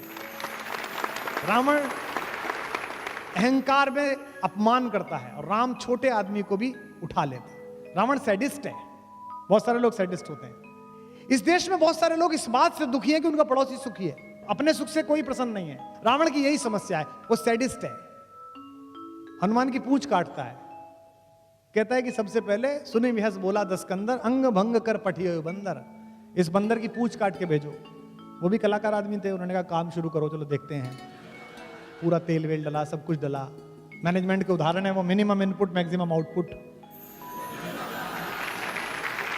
कपड़ा रावण का, तेल रावण का, जली रावण की, पूरी लंका जलाई, केवल एक घर नहीं जलाया। किसका? विभीषण का। क्यों? उनके यहाँ से तेल ही नहीं आया था। सबने तेल भेजा, उन्होंने नहीं भेजा। बोले इनका इन्वेस्टमेंट ही नहीं है कंपनी में, देने क्यों डुबोना। बात खत्म। लेकिन राम जटायु के घाव साफ करते हैं। आप में से कुछ लोगों को पता होगा कि राम ने अपने हाथों से उनका अंतिम संस्कार किया और कहा कि मैं दुर्भाग्यशाली हूं कि मुझे अपने पिता का अंतिम संस्कार करने का अवसर नहीं मिला। हे संत, हे जटायु, हे गिद्धराज, आज आप मुझे अपना अंतिम संस्कार करने का अवसर देकर मेरे पुत्र होने को पूरा कर रहे हैं, ये कहा। शत्रुघ्न बंधन मुक्त हैं, उनके पास बंधन नहीं है। एक कैरेक्टर और राम कहानी में जिसका जिक्र ही नहीं होता, शत्रुघ्न। सब अपने अपने काम में चले गए, वो वही है। आज मैथिली शरण गुप्त का जन्मदिन है, मैं कई बार उन्हें याद कर चुका। मैथिली शरण गुप्त के यहाँ मांडवी, भरत की पत्नी मांडवी कहती है, कोई तपस्वी, कोई त्यागी, कोई यहाँ बैरागी है। हमारे घर में बड़े खलीफा हैं, कोई तो तपस्वी हमारा पति, कोई त्यागी हमारे जेठ जी, कोई बैरागी हमारा दूसरा देवर लक्ष्मण जंगली चला गया। मेरा पूरा घर संभाले छोटे देवर बड़भागी हैं, पूरा घर संभाल रखा है, मेरे छोटे देवर सबसे अच्छे हैं। उर्मिला मुदिता है, बेटी की तरह प्रसन्न रहती है। तो as an administrator, as a management guru, as a brother, as a father, जितने भी प्रकार से राम ने इस जीवन को बड़ा किया है, अगर वो हम में थोड़ा थोड़ा थोड़ा थोड़ा आना प्रारंभ कर दे तो हमें ठीक हो जाएगा। सागर निजामी ने, यहां इस्लाम मानने वाले बैठे हैं, हिंदुस्तान बिना राम के नहीं है। साहिले सरजू यहां, गंगा यहां, जमुना यहां, साहिले सरजू यहां, गंगा यहां, जमुना यहां, कृष्णा और राधा यहां, रामा यहां, सीता यहां। हिंदियों के दिल में बाकी है मोहब्बत राम की, मिट नहीं सकती कयामत तक हुकूमत राम की। ये सागर निजामी कहकर गया। अल्लामा इकबाल ने कहा है, राम के वजूद पर हिंदुस्तान को नाज, अहले नजर समझते हैं उनको इमाम हिंद। मेरे मन में बड़ी शंका थी कि बात क्या होगी, मैं बोलूंगा क्या, इसकी कोई तैयारी नहीं है। बस मेरे पास जो है मैं वही सुनाना चाहता हूं, जानना चाहता हूं, मिलना चाहता हूं खुद से, राम के माध्यम से, कृष्ण के माध्यम से, आद्य शंकराचार्य के माध्यम से, बुद्ध के माध्यम से, महावीर के माध्यम से। राम भी महावीर हैं। जैन समाज के लोग बैठे होंगे, महावीर को अरिहंत कहा जाता है। अरिहंत मतलब जिसके शत्रु मर गए हों, जबकि उन्होंने किसी को मारा नहीं है। तो शत्रु को मारने का क्या तरीका है? या तो शत्रु को मार दो या शत्रु को मित्र बना लो। अपने शत्रु को मित्र बना लो तो आप अरिहंत हो जाओगे। इसीलिए जैनियों के 24 के 24 तीर्थंकर क्षत्रियों से आए हैं। समझ लीजिए, जो वीर नहीं हो सकता वो महावीर नहीं हो सकता। क्षमा शोभती उस भुजंग को जिसके पास गरल हो। तो इसलिए पूरी राम कहानी का जितना विस्तार है, जिस पर मैं कल भी चर्चा करूंगा जितना मुझे स्मरण आएगा, और आज जो लोग आप में से कुछ प्रश्न देंगे, एक बात तो मैं आपको स्पष्ट कर दूं कि मेरा कोई डिक्लेरेशन नहीं है कि मुझे सब पता है। सर्वज्ञ होने का डिक्लेरेशन नहीं है। और ये डिक्लेरेशन तो जयपुर में खत्म हुआ था 1993 में। पहली बार मैंने नौकरी शुरू की, मेरे 2 विद्यार्थी सुनने आए हैं। एक तो पुलिस में काम करता है, यहाँ पर इंस्पेक्टर है, आज सुनने आया, बोला गुरुजी सुनने आऊंगा। मैंने कहा तब ढंग की बात सुनी होती तो ज्यादा बड़ा अफसर बनता, जब मैं पढ़ाता था क्लास। क्योंकि लोगों को जो अहंकार है कि मुझे सब पता है, ये उनकी यात्रा को समाप्त करने जैसा है। मैं यहाँ राजस्थान में जब इंटरव्यू देने आया था, कॉलेज का नाम नहीं बताऊंगा, मुझे याद है 1 जुलाई का इंटरव्यू था। यहाँ एक हिंदी के बड़े प्रोफेसर थे, मेरे पिताजी के दोस्त थे। मैं उनके घर पर रुक गया 30 जून की रात को। मुझसे बोले कि क्यों आए थे? मैंने कहा जी वो कल उस कॉलेज में इंटरव्यू है लेक्चरर का, हिंदी के असिस्टेंट प्रोफेसर का, उसके लिए आया हूँ। बोले तू मुझसे फोन करके पूछ लेता, वहां तो फलाने जी जो प्रोफेसर है उनकी बेटी का होगा, पहले से ही तय है। तो मैंने कहा 150-200 लोग बुला लिए, इनका क्या? बोले दिन भर चाय समोसे खाएंगे, सुनेंगे। बोले मुझे ही जाना था इंटरव्यू में, लेकिन अब मैं नहीं जा रहा हूँ, तो तू क्या करेगा? मैंने कहा जब आया हूँ तो जाऊँगा, इंटरव्यू तो दे के आऊँगा। मैं सुबह से बैठा रहा, मेरा नाम विश्वास कुमार शर्मा है, तो वी पे मेरा नंबर आया। आखिर में जंगल में कॉलेज था वो, वहाँ कुछ मिलता नहीं था, समोसे और चाय। समोसे में खाता नहीं, चाय कितनी पीऊँ? उन दिनों चाय और चाय वाले लोकप्रिय भी नहीं थे।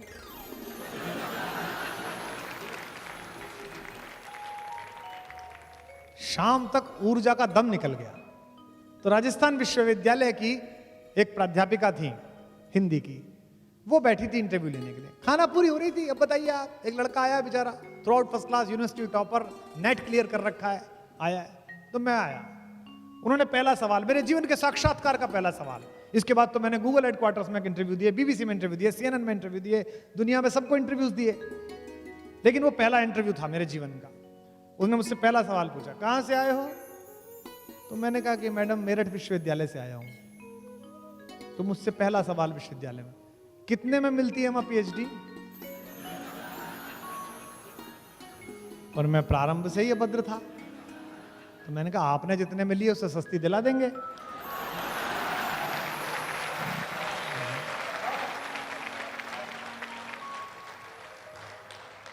तो बोली कि वो छक पका गई, लोग हंसने लगे अंदर जो बैठे थे। बोली आप तो साक्षात्कार देने के मूड में नहीं लग रहे। मैंने कहा जी मैं तो कल रात से मूड में हूं। तो बोली अच्छा क्या पूछे हैं आपसे? मैंने कहा कुछ भी पूछिए। तो कहने लगी कि अच्छा आप सर्वज्ञ हो, क्या सब आता है आपको? मैंने कहा नहीं मैडम, सर्वज्ञ तो मेज के उस पार होते हैं, मेज के इस पार तो अल्पज्ञ होता है, तो मैं अल्पज्ञ हूं। तो मुझसे बोली कि आप ज्यादा विराट प्रतिभाशाली लग रहे हो, इतना छोटा कैंपस आपकी प्रतिभा संभाल नहीं पाएगा। तो मैंने कहा जी जो आप कह रही हैं अंदर से मेरे भी यही आवाज आ रही है। और ये कह के प्रणाम करके मैं निकल लिया। मुझे लगता है कि अगर उस दिन उन्होंने मुझसे ठीक से व्यवहार कर लिया होता तो मेरी जिंदगी ठीक ना होती। जो अपने से बाहर आया उसको सारा संसार मिला। तो एक तो मुझे यह भ्रम नहीं है, कल भी मैं इस पर चर्चा करूंगा, कि मुझे कुछ अधिक पता है। मुझे ऐसा लगता है, मैं इस समय ऐसा सोचता हूं कि आइंस्टाइन पढ़ाते हो आप अपने बच्चे को, आइंस्टाइन की जीवनी पढ़ो। आप चार्ली चैपलिन पढ़ाते हो कि चार्ली चैपलिन पढ़ो। आप कहते हो कि गांधी से सीखो, आप कहते हो नेल्सन मंडेला से सीखो। जब इनसे सबसे सीख सकते हैं तो हमारे घर में जो बड़े हुए उनसे हम नहीं सीख सकते हैं। तो जितनी भी कहानी है, जितनी भी अगर कहानी की तरह भी सुनो तो अपने आप में ये एक गाइडलाइन ऑफ लाइफ है जो जीवन में सीख सकते हैं। अभी जो धर्म की जितनी भी व्याख्या हैं वो सारे व्याख्याकार राम को उस तरह से बताने की कोशिश अधिकतम लोग कर रहे हैं जैसा राम ग्रंथों में है। मैं कहता हूं आज इस सभागार से हम सब अपना अपना राम लेके जाएं। और महिलाएं बैठी हैं यहां पर, महिला सशक्तिकरण का सबसे बड़ा एपिटॉम है राम। वाल्मीकि रामायण में पढ़िए, जब अहिल्या के पास गए तो पूछा कि ये किसका आश्रम है, इतना उजड़ा हुआ सा, इतना सुंदर है लेकिन उजड़ा हुआ क्यों है? तो किसी ने कहा कि गौतम की पत्नी है, इनके ऊपर अपयश का दाग लग गया है, बोलती नहीं है, बात नहीं करती है किसी से। ये कैसी स्त्री है जिसके खिलाफ एक अफवाह फैला दी गई है, गंदगी फैला दी गई है। वाल्मीकि रामायण में आप देखिएगा तो राम जाते हैं और पैर छूकर कहते हैं कि मां, मैं दशरथ का पुत्र राम अपनी पत्नी सीता और भाई के सहित आपको प्रणाम करता हूं, चरण स्पर्श करता हूं। अगर कोई महिला जो इतनी ज्यादा समाज में त्याज्य हो उसे देश का सबसे बड़ा आदमी मां कहने लगे तो समझ लीजिए उसका कॉन्फिडेंस कितना लौटेगा। इसीलिए जो पत्थर जैसी बन गई थी वाल्मीकि रामायण में, शिला नहीं है अहिल्या, शिलावत हैं, पत्थर की तरह हैं। राम ने आदर का चरण छुआ तो उनके अंदर जिंदगी लौट आई। तो जितने भी लोग हैं वो अपना अपना राम यहां से लेके जरूर जाएं। और आपके प्रश्न अगर मुझे मिलेंगे तो मैं भी समृद्ध होऊंगा। आपके प्रश्न अगर मुझे जानकारी मिलेगी तो मैं भी समृद्ध होऊंगा। ये जो कुछ भी चल रहा है, जो पिछले 30 वर्षों में किया है, कवि सम्मेलन के नाम पर, कविता के नाम पर, इसने लोकप्रियता दी है, इसने प्रतिष्ठा दी है, लेकिन आज जो मैंने आपके साथ दिया, इसने मुझे आत्मिक शांति दी है, अंदर से खुशी दी है कि मानवता की खुली आंख के सबसे सुंदर सपने राम। गाइए की खुली आंख के सबसे सुंदर सपने राम।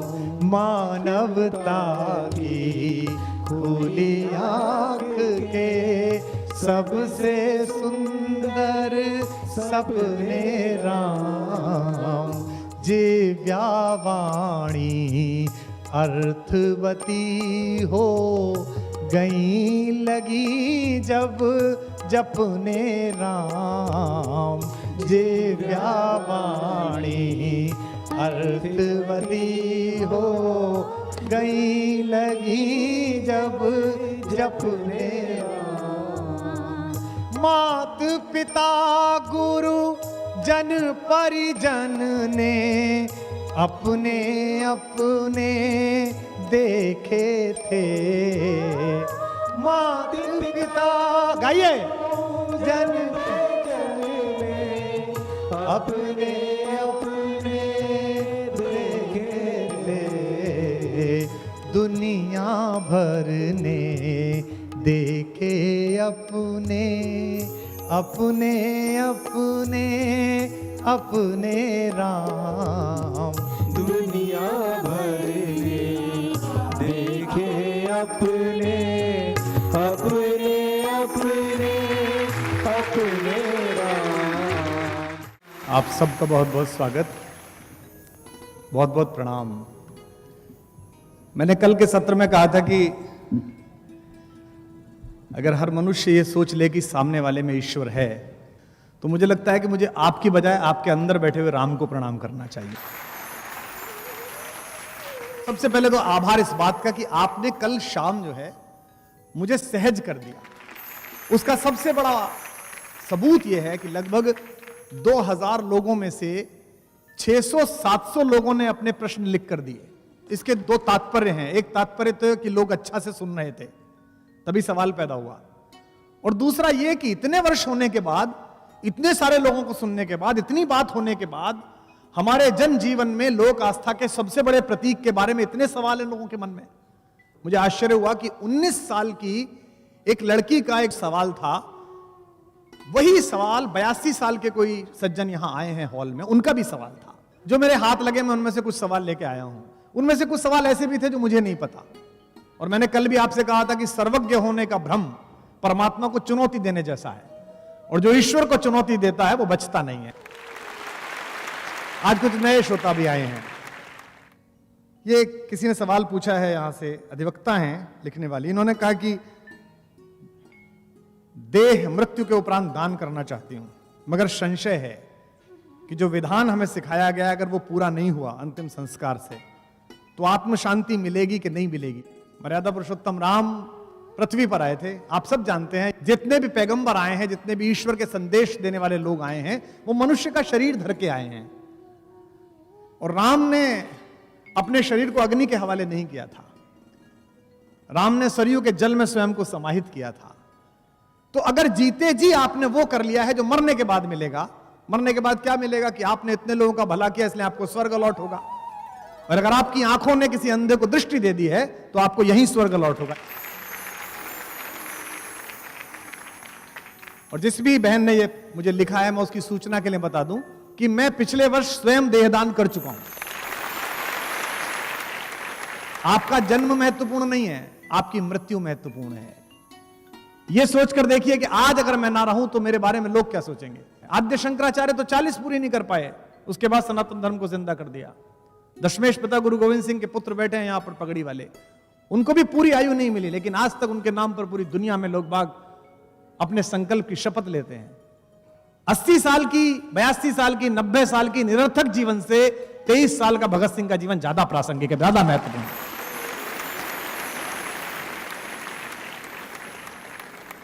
भारतीय संस्कार विधि में ऐसा कुछ भी नहीं है जिसमें आपको मुक्ति नहीं मिलेगी। हमारे पर्यावरणविद बहुत कहते हैं कि नदियों के किनारे कैमिनेशन मत करिए, नदियां प्रदूषित हो जाएंगी। मूर्खतापूर्ण बात है।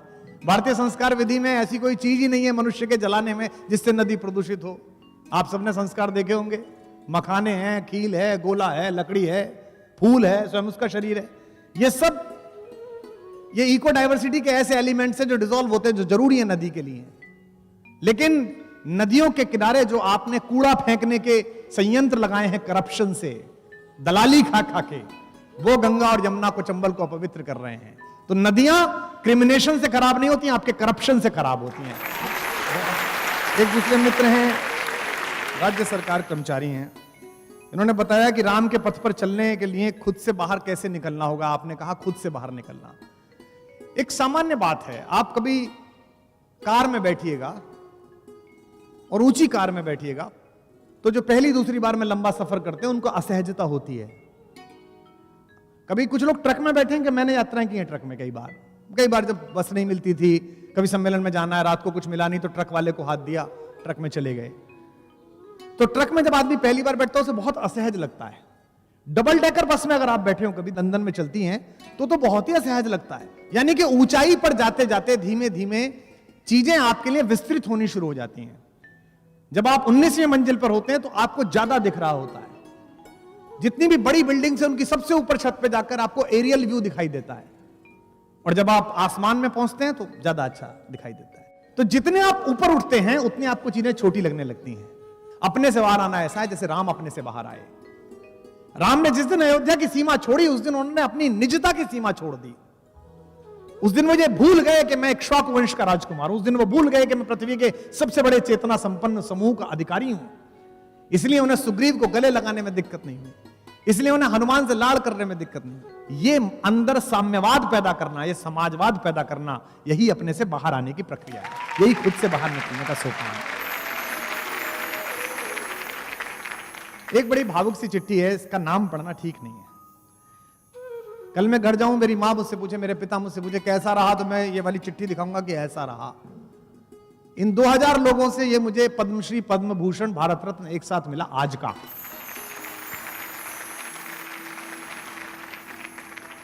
इन्होंने लिखा है कि आदरणीय कुमार विश्वास जी, मैं अजमेर का निवासी हूं, आपका कार्यक्रम सुनने आया।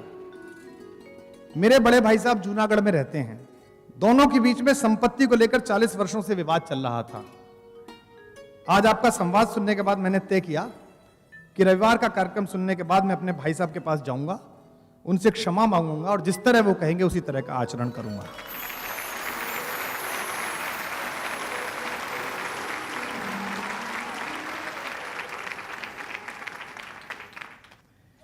एक सज्जन है, ये एडवोकेट है, वकील साहब हैं, मुझसे पूछा इन्होंने कि राम मंदिर कब बनेगा। सवाल अच्छा है पर गलत आदमी से पूछ लिया आपने। आपकी चिंता यह है कि राम मंदिर कब बनेगा, और मेरी कोशिश यह है कि भारत के हिंदू, मुसलमान, सिख, ईसाई के मन का मंदिर राम मंदिर कब बनेगा, उसके मन में राम मंदिर का नाम। ये एक अध्यापन करते हैं जैन साहब, इन्होंने कहा है कि श्री राम तो इस दुनिया के भगवान थे, भगवान को तो सब पता होता है, उससे कुछ छुपता नहीं है। फिर ये क्या हो गया कि माँ सीता का जब अपहरण हुआ तो राम सीता की खोज के लिए पेड़ पौधों तक से बात पूछने लगे। वे तो सर्वज्ञ थे, उन्हें यह पता नहीं था कि यह बड़ी अजीब सी हरकत है। कृपया समाधान करें, मुझे बचपन से इस बात की शंका थी। इसमें कोई लज्जित होने की बात नहीं, मुझे भी शंका थी। 6ठी क्लास में जब गुरुजी ने पढ़ाया कि हे खगमृग हे मधुकर श्रेणी तुम देखी सीता मृग नैनी, तो मुझे लगा राम बड़े अजीब आदमी है भाई, ये खगमृग से पूछ रहे हैं कि सीता कहां देखी। इसका तात्पर्य क्या है? मैं जिस कॉलेज में पढ़ा, इंटर कॉलेज में, जब मैं अंदर जाता था तो उसपे एक पट्टा लगा हुआ था बहुत बड़ा संगमरमर का, उस पर लिखा हुआ था कि इस कॉलेज की स्थापना महात्मा लटूरी सिंह जी ने की। आर्य समाज के बड़े एक प्रवाचक हुए लटूरी सिंह। तो मैंने अपने लोगों से पूछा, अध्यापकों से पूछा, जिज्ञासा थी कि लटूरी सिंह कौन है। लटूरी सिंह जी हमारे इलाके के एक बड़े जमींदार थे। लटूरी सिंह जी अभिनय करते थे। तो चौमासे में कोई काम होता नहीं हमारे गांवों में, भारत में चातुर्मास में, तो हर बार वो एक नाटक मंडली बुलाते थे और अभिनय करते थे। एक बार लटूरी सिंह जी ने गांव में एक मंडली बुलाई नाटक करने के लिए, और उस मंडली ने बाबा गोरखनाथ मत्स्येंद्र नाथ वाला नाटक किया, भर्तृहरि, जिसमें भर्तृहरि ने सब कुछ त्याग दिया था। उसमें भर्तृहरि का अभिनय कर रहे थे बाबा लटूरी सिंह खुद। उस समय वो चौधरी लटूरी सिंह जी थे, बड़े आदमी थे, पत्नी थी, बच्चे थे, बहुएं थी। 9 दिन का नाटक था। लटूरी सिंह जी ने 8 दिन अभिनय किया। लोग कहते थे अद्भुत अभिनय किया लटूरी सिंह ने। 8वें दिन जब वो रात को खाना खा रहे थे तो अपनी पत्नी से बोले, कल सांग का आखिरी दिन है, कल तुम मत आना। तो बोले मैं मतलब हम सब? बोले नहीं, बहुओं को भेज देना, बेटे आ जाएंगे, तुम घर पे रहना। लेकिन महिलाओं के अंदर शक होता है कि आज क्यों मना कर रहा है, रोज बुलाता है, आज क्यों कह रहा है। लटूरी सिंह ने कहा बस तुम 8 दिन आई ना, बहुत अच्छा, तुम मत आना। अब चौधरी साहब की पत्नी चौधराइन को लगा सब चले गए, घर से अकेली बैठी है, क्या करूं, पता नहीं क्या हो रहा होगा। और जब शंका में पति गया हो तो कल्पना बहुत तेज चलती है। उस समय तो जो रिकॉर्डेड कॉल आती है किसी महिला की, वो भी किसी और की लगती है। तो लटूरी सिंह की पत्नी को लगा कि जाना तो चाहिए यार, देखना तो चाहिए कि हो क्या रहा है। तो लटूरी सिंह की पत्नी ने घूंघट निकाला, अकेली गई, और सांग में जो सामने लोग बैठे थे उनमें बैठने की बजाय पड़ोस के घरों की एक छत पे महिलाओं के बीच छुप के बैठती कि यहां से देख लूंगी। अब सांग प्रारंभ हुआ। नटराज की स्तुति के बाद लटूरी सिंह जी ने अभिनय प्रारंभ किया। जब अभिनय समापन के अवसर पर आया तो लटूरी सिंह जी ने भर्तृहरि बन के राजा के कपड़े उतारे और योगी के कपड़े पहने और अपना डायलॉग बोला कि इस प्रकृति में उपलब्ध शंकर को साक्षी मानकर, यहां जल रही अग्नि को साक्षी मानकर, मैं भर्तृहरि आज ये घोषणा करता हूं कि आज से कोई धन धान्य भूमि का मैं अधिकारी नहीं हूं। मेरा कोई पुत्र नहीं है, मेरी कोई मां नहीं है, मेरी कोई पत्नी नहीं है। दुनिया की सारी महिलाएं मेरी मां हैं, मेरी बहन हैं, मेरी बेटियां हैं। मैं आज इस गृहस्थ जीवन को त्याग कर योगी के जीवन में प्रवेश करता हूं। लोगों ने तालियां बजाई, अच्छा अभिनय हुआ, बहुत अच्छा अभिनय हुआ। जैसे ही वो बोल रहे थे तो ऊपर से कोई एक औरत बोल गई जो लटूरी सिंह जी की पत्नी की जेठानी लगती थी। तो वो जेठानी जो उनकी भाभी थी वो बोली, लटूरी तेरी लुगाई बैठी है यहां। तो लोग हंस पड़े जैसे आप हंस पड़े। लटूरी सिंह ने ध्यान नहीं दिया, वो अभिनय करते रहे, तालियां वालियां जैसी बस्ती में। कार्यक्रम समापन हुआ, लोगों ने कपड़े बदल लिए, लटूरी सिंह ने भगवा पहने रखा। मंडली के प्रधान ने कहा चौधरी साहब कपड़े बदल लीजिए। बोले भोजन के लिए भिक्षा ले आऊं। और उन्होंने वहां रखा हुआ जो काम आता था कटोरा, अभिनय में उसको उठाया और गए और अपने द्वार पर जाकर बोले कि मां भिक्षा दो। उनकी पत्नी निकल कर आई। उन्होंने कहा कपड़े चेंज नहीं करे। तो उन्होंने कहा मैंने आपसे कल निवेदन किया था कि जिस समय मैं अभिनय करता हूं मेरे अंदर शंकर होते हैं, मैं एक क्षण उस अभिनय के असत्य में नहीं जाता, मैं उसे सत्य जीता हूं। और आज आपके सम्मुख मैंने घोषणा की कि पृथ्वी की और यहां उपस्थित सारी महिलाएं मेरी मां हैं, उस दृष्टि से आप मेरी मां हुई। आज से मैंने ये संसार त्याग दिया, ये जीवन त्याग दिया।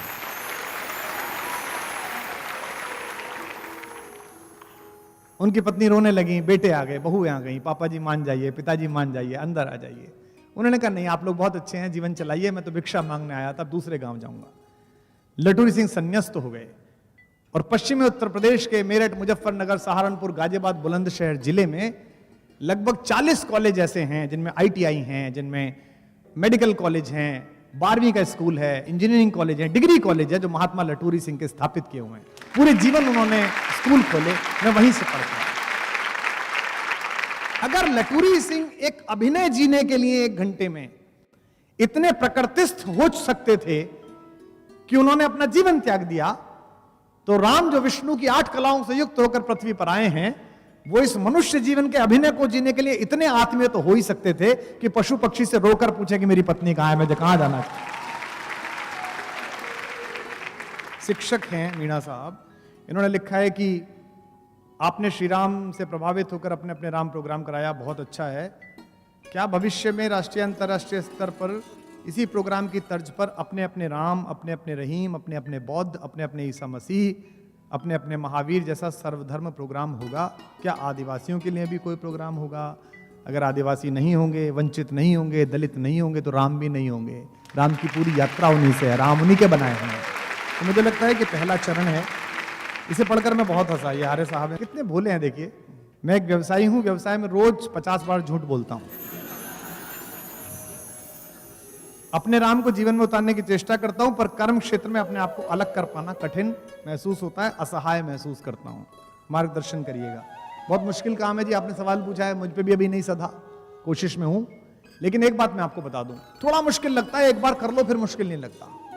पतन की राह या उत्थान की राह एक कदम बढ़ने के बाद सारा सरल हो जाती है।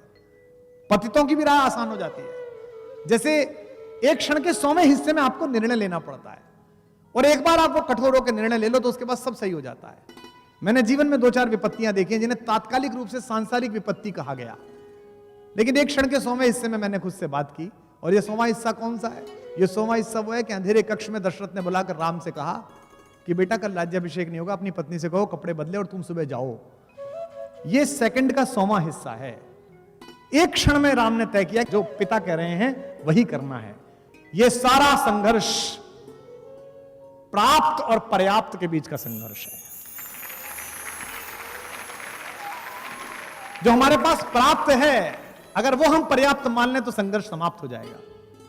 पवन दीक्षित मेरा एक दोस्त है, उसका एक शेर सुनिए कि एक बात सिखाई हमें आंखों की नीर ने, एक बात सिखाई हमें आंखों की नीर ने, इंसा को पीर कर दिया इंसा की पीर ने। और अगला शेर सुनिएगा कि एक बात सिखाई हमें आंखों की नीर ने, इंसा को पीर कर दिया इंसा की पीर ने। चिड़ियों को चुगते देख रहा था कि अचानक हंसकर कटोरा फेंक दिया एक फकीर ने।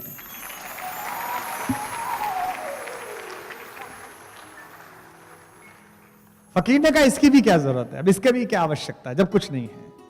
एक सवाल सारे सवालों में 60% मिला है। इसका मतलब यह सवाल तो बहुत ही प्रासंगिक हो गया भाई, इसका उत्तर तो देना ही आवश्यक है। यह सवाल है कि मां सीता ने सदैव राम का साथ निभाया हर कष्ट में, लेकिन उसके बाद भी अग्नि परीक्षा लेने के बाद भगवान राम ने सीता का परित्याग क्यों किया? यह एक सवाल है जो लगातार है, और अगर इतने लोगों के अंदर है तो मुझे लगता है कि आज कुछ किया ना जाए, इस सवाल का उत्तर तो जरूर दिया जाना चाहिए। लेकिन उससे पहले, जैसा मैंने कल कहा था कि मनुष्यता ने जितना बड़ा सपना देखा है वो राम से बड़ा सपना नहीं देखा कि मानवता की खुली आंख के सबसे सुंदर सपने राम। मानवता की खुली आंख के, गाइए, सबसे सुंदर सपने राम। जिह्वा वाणी अर्थवती हो गई लगी जब जपने राम। जिह्वा वाणी अर्थवती हो गई जब जपने राम। मानवता की, पीछे वाले भी, खुली आंख के सबसे सुंदर सपने राम। मात पिता गुरु जन परिजन ने अपने अपने देखे थे। मात पिता गुरु जन परिजन ने अपने अपने देखे थे। दुनिया भर ने देखे अपने अपने अपने अपने राम। दुनिया भर ने देखे अपने अपने अपने अपने राम। मानवता की, जोर से, खुली आंख के सबसे सुंदर सपने राम। अपने अपने अपने अपने अपने अपने अपने अपने सूरदास के रसिक शिरोमणि मीरा के नटवर नागर। सूरदास के रसिक शिरोमणि मीरा के नटवर नागर। वाल्मीकि तुलसी कंबन के अपने अपने अपने राम। वाल्मीकि तुलसी कंबन के अपने अपने अपने राम। मानवता कोई खामोश ना हो। भूली आंख के सबसे सुंदर सपने राम। अपने अपने अपने अपने अपने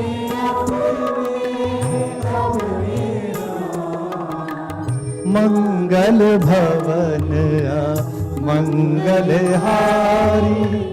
द्रिवहु सुदशरथ अजर बिहारी। अपने अपने अपने अपने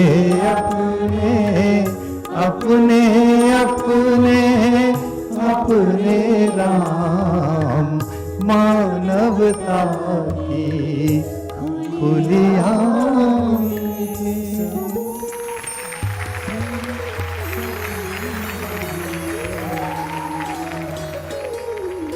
लोग बहुत सवाल करते हैं और उठने भी चाहिए। मैंने कल भी कहा था, जो श्रद्धा तर्क से विपरीत है वो श्रद्धा मिट्टी के ढेले के समान है। छोटे बच्चा हमारे यहाँ घर में संस्कार होते हुए देखता है, पंडित जी एक पीली मिट्टी का ढेला मंगाते हैं, उसके ऊपर एक कलावा बांधते हैं और कहते हैं इसमें गणेश जी की स्थापना हो गई। ये हमारी धारणाओं में है कि हमने कण कण में ईश्वर की व्याप्ति मानी है, लेकिन इसको अगर सिद्ध नहीं करा तो वो बच्चा आपको समझेगा नहीं। जैसे कल मैंने थ्योरी ऑफ इवोल्यूशन बताई थी डार्विन की, कि जो यूरोप सिखा रहा है 200 साल पहले, वो हम कब से सिखा रहे हैं। तो बाली ने अपने छोटे भाई की पत्नी का हरण कर लिया, इस पर राम ने उसे तीर मार दिया छुपकर। और लंका जिताने के बाद विभीषण का विवाह अपने बड़े भाई की पत्नी मंदोदरी से करा दिया। मुझे ये किसी एक सज्जन ने पूछा इसी प्रश्न में, बोले क्षमा 5 बार मांगी, मैं क्षमा मांगता हूं, मैं क्षमा मांगता हूं, मैं राम के बारे में इतना खराब सोच रहा हूं। बिल्कुल कोई दिक्कत नहीं है, सोचिए, क्योंकि जो श्रद्धा कर्म के बल पर आएगी वो श्रद्धा ज्यादा चिरस्थायी रहेगी।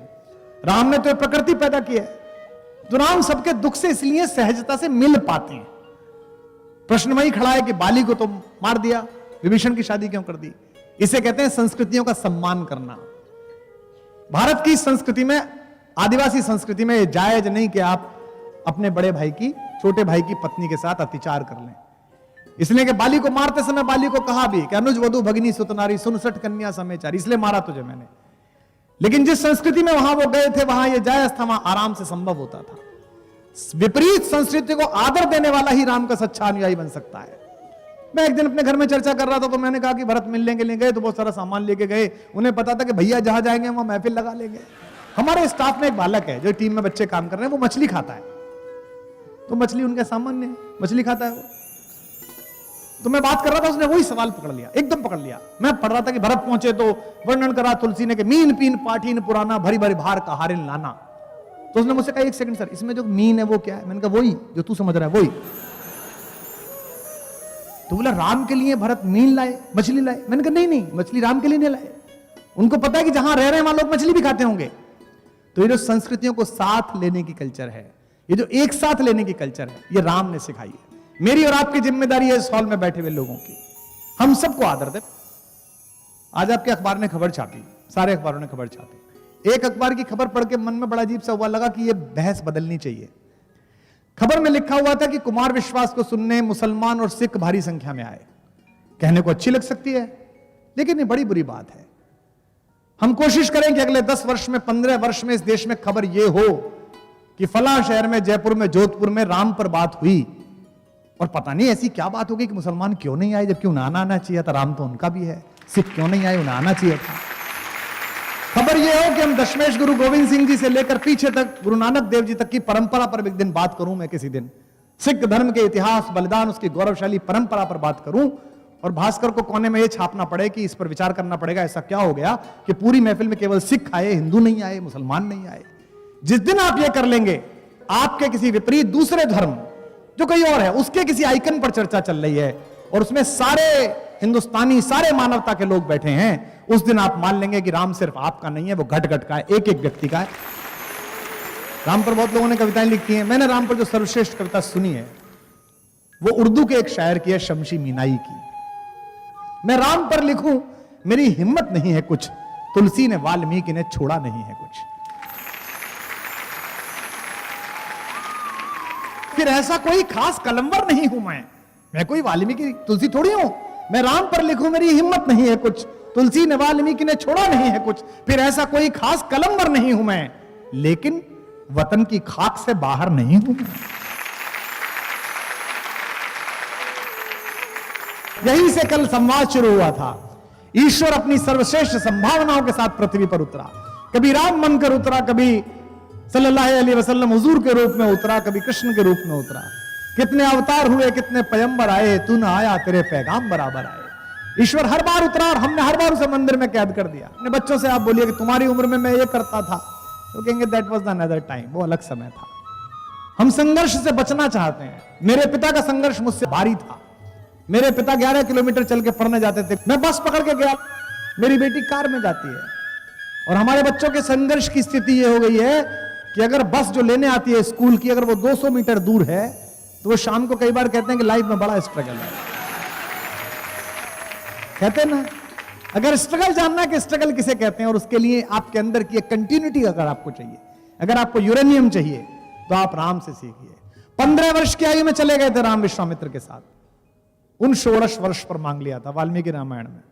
उन 16 वर्षों में रामो राजीव लोचन विश्वामित्र लेकर गए और उन्होंने कहा कि यदि धर्म में लाभ चाहते हो, दशरथ से कहा यदि ते धर्म लाभम च यशस्य परमम भुवि, अगर चाहते हो कि यश और आपका जीवन पूरे बागे चलता रहे तो मुझे राम दे दो, बसूंगा रामे में दातुर हसी, राम दे दीजिए। तो उसी ने वर्णन किया, दोनों को लेकर चले। विश्वामित्र महानिधि पाई, श्याम गौर सुंदर दो भाई दोनों चले। 10 दिनों की साधना में विश्वामित्र ने राम को सारे अस्त्र दिए, दंड चक्र दिया, धर्म चक्र दिया, काल चक्र दिया, बला और अतिबला विद्याएं दी। लक्ष्मण को अतिबला विद्या दी जिसमें आंख खोलकर नींद आ सकती है, अर्जुन के पास भी थी, इसलिए अर्जुन का नाम गुड़ाकेश है। अर्जुन के 12 नाम है। जब अर्जुन वहां लड़ने के लिए गया था वहंडला बनकर, तो विराट के बेटे ने इसी अलवर के पास पूछा कि भाई तुम कैसे लड़ोगे? उसने कहा मैं अर्जुन हूं। तो उसने कहा नहीं, तू झूठ बोल रहा है, तो अर्जुन नहीं है। उसने कहा ये हमारे हथियार टंगे हुए हैं। बोले हथियार तो कोई भी उतार सकता है। तो उसने कहा कि 12 नाम तेरे कौन से हैं बता। तो अर्जुन ने अपने 12 नाम बताए कि मेरा नाम भारत है, किरीटी है, सव्यसाची है, कौंतेय है, परंतप है, गुड़ाकेश है। 12 के 12 नामों के बारे में बताया। निद्रा पर विजय पाने वाला। तो लक्ष्मण को अतिबला विद्या दी। जो लोग पढ़ने नहीं जाएंगे, जो लोग गुरु के साथ नहीं जाएंगे, जो लोग अपने से बड़े से नहीं सीखेंगे, उन्हें कुछ नहीं मिलेगा। ये राम की कहानी बताती है। गुरु ग्रह गए, पढ़ने गुराई आए नहीं पढ़ाने के लिए, खुद गए। आजकल क्या है, थोड़ा पैसा ट्यूटर लगा लेते हैं, घर में बुला लेते हैं। संदीपन ऋषि के पास गए कृष्ण पढ़ने के लिए, वहीं सुदामा मिले, वहीं दोस्ती हुई, गुरु रह गए, पढ़न गुराई, अल्पकाल विद्या सब पाई, थोड़े समय में विद्या लेके लौट आए। तो अतिबला विद्या दी जिसमें आंख खोल कर आप बैठ सकते हैं। इसलिए याद होगा, आप सबने पढ़ा होगा, कल मैंने मैथिली शरण गुप्त की बात की थी। उनका जन्मदिन था कि जब दोनों सोते थे सीता और राम कुटिया में, तो पूरी रात लक्ष्मण पहरा देते थे। जाग रहा है कौन धनुर्धर जबकि भुवन बरस होता है, भोगी कुसुमा युद्ध योगी सा बना दृष्टिगत होता है। इस कुटीर में क्या धन है? कवि पूछता है कि जिसकी रक्षा में रत इसका तन है, मन है, जीवन है, ऐसा क्या इसके अंदर है? तो गुप्त जी जवाब देते हैं, मृत्युलोक मालिन्य मेटने, इस लंका का नाश करने, इस उपभोक्तावाद की लंका को नष्ट करने के लिए मृत्युलोक मालिन्य मेटने स्वामी संग जो आई है, 3 लोक की लक्ष्मी ने यह कुटिया आज अपनाई है। विजन निवेश है, विजन शेष है, निशाचरी माया ठहरी, और वीर वंश की लाज यही है, फिर क्यों वीर न हो प्रहरी। भरत से पूछा कि लगान कैसे ले रहा है, टैक्स कैसे ले रहा है? भरत ने कहा कि भैया जैसे हम लोग लेते थे, एक श्वाकु वंश जैसे लेता है, सूर्यवंशी जैसे लेते हैं। तो राम ने कहा कि सूर्यवंशियों की तरह टैक्स लेना, जैसे सूरज टैक्स लेता है, हम सूर्यवंशी हैं। तो उसने कहा सूर्य कैसे टैक्स लेता है? तो तुलसी ने उसका अनुवाद करके बताया, सूरज कैसे टैक्स लेता है। पृथ्वी पे जितना भी पानी है वो हमारी कमाई है, वो जीवन है। उसे सूरज समेटता है, समुद्र से समुद्र का समेटता है, तालाब से तालाब का समेटता है, यहां तक कि हमारी अंजुरी में जो जल है उसको भी समेट लेता है, आपको पता ही नहीं चलती। तो वो सब टैक्स ले लेता है। और उस टैक्स के पानी को सूरज अपने घर नहीं रखता, उसका बादल बनाता है और वहां बरसाता है जहां उसकी आवश्यकता होती है, जहां वो पहुंचना चाहिए। तो व्यवस्था ऐसी होनी चाहिए कि जब टैक्स ले राजा, जब राजस्थान सरकार टैक्स ले तो पता ना चले कि कब कट गया। अभी तो हमें प्रतिपल पता चलता है कि हमारा कट रहा है, तो टैक्स कट गया आपका। राम ने कहा कि राजा ऐसे टैक्स ले कि किसी को पता ना चले। बेटा सूरज की तरह हम सूर्यवंशी हैं, लेकिन जैसे सूरज उस पानी को बादल बना के जब बरसाता है तो सब हर्षित होते हैं, मजा आ गया, क्या बात है। लेकिन उसी पैसे से जब वो फ्लाईओवर बनाए, उसी पैसे से जब वो हॉस्पिटल बनाए, उसी पैसे से जब विश्वविद्यालय बनाए, तो हर आदमी कहे कि स्टेट ने क्या जबरदस्त काम किया है, सरकार ने क्या बनाया है, वाह। उन्होंने क्या कहा? उन्होंने कहा कि बरसत हर्षत सब लखें। जब बरसता है पानी, मेघ बरसता है, तो सब देखते हैं, हर्ष के प्रसन्न होकर देखते हैं। बरसत हर्षत सब लखें, करशत लखे न कोय। बरसत हर्षत सब लखें, करशत लखे न कोय। तुलसी प्रजा सुभाग से, प्रजा के सौभाग्य से, भूप भानु सो होए। राजा सूरज जैसा होना चाहिए। अब टैक्स लगे कैसे, किस पे कितना लगे? दोहा सुनिएगा, दोहावली का दोहा। कैसे टैक्स लगता था राम के राज्य में? मणिमाणिक महंगे किए। सब ज्यादा टैक्स किस पर है? होना चाहिए किस पे? ज्वेलरी पर, हीरे पर। जब तक इस देश में एक बच्चा एक वक्त खाना खाता है, तब तक इस देश में यह आवश्यक है कि हीरे पर टैक्स लगे, मर्सिडीज पर टैक्स लगे। तो वो कहते हैं मणिमाणिक महंगे किए। और बिना टैक्स का क्या छोड़ा? सहजे तृण जल नाज। किस बात पर टैक्स नहीं है? तृण, जो पशु खाएगा, जल, पानी पर टैक्स लगना चाहिए। इस देश में पानी जो जीवन की आवश्यकता, उस पर टैक्स है। मणिमाणिक महंगे किए, सहजे तृण जल नाज। तुलसी सोई जानिए, राम गरीब नवाज। तो जन परोपकारी शासन की जो अवधारणा है, उसके मूल में राम विचार है। इसीलिए सबसे पहला जो लेख नवजीवन में 1930 में लिखा बापू ने, उसमें इस बात का जिक्र किया और साफ कहा, तुलसी ने राम की ओर से कहा, जा सुराज प्रिय प्रजा दुखारी। जिस राजा के राज्य में प्रजा दुखी है, उसको क्या दंड मिलना चाहिए? सो नप अवस नरक अधिकारी। विषमता दूर है। राम राज बैठे तरलो का, हर्षित भये गए सब शोका। बयर नुकर काहू सन कोई। अगली पंक्ति ध्यान देने योग्य है। राम प्रताप विषमता खोई। इस पूरे देश में समस्या क्या है? जिन पर है उन पर अधिक है, और जिन पर नहीं है उन पर बिल्कुल नहीं है। इसीलिए नक्सलवाद की समस्या है, इसीलिए पूंजीवादियों के खिलाफ आक्रोश है। राम ने कहा राम प्रसाद विषमता खोई। सबके लिए मूलभूत आवश्यकता तो वही होनी चाहिए।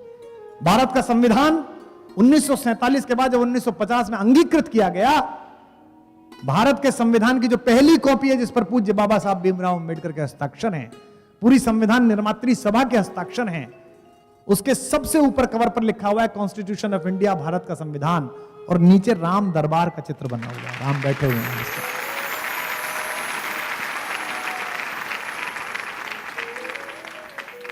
मैं यूनिवर्सिटी ऑफ विक्टोरिया में भाषण दे रहा था न्यूजीलैंड में 3 साल पहले। वहां फिलॉसफी के बहुत सारे बच्चे सुनने के लिए आया। तो विषय था world heritage and peace through the window of India, 5000 years. उसके बाद क्वेश्चन सेशन होता है, तो बड़े सारे सवाल आए। एक चीन का लड़का उठा जो पीएचडी करने आया था, उसने मुझसे कहा कि पूरी दुनिया से मोहब्बत है आपको, और मैं आपका पड़ोसी बिल्कुल बगल में, मेरे से आपको नफरत है, मेरे से कोई रिलेशन ही नहीं है। You haven't any relationship with me and you are boosting out with relationship with the whole world of harmony, peace and brotherhood. Have you ever think about me that I am just adjacent to you? तो जितने भी भारत विरोधी लड़के बैठे हुए थे, पाकिस्तान के भी थे, अन्य देशों के भी थे, उन्होंने बड़ी तालियां बजाई कि आप फंसा, हिंदुस्तान का खलीफा आप फंसेगा। लेकिन हम भी यहीं से गए थे।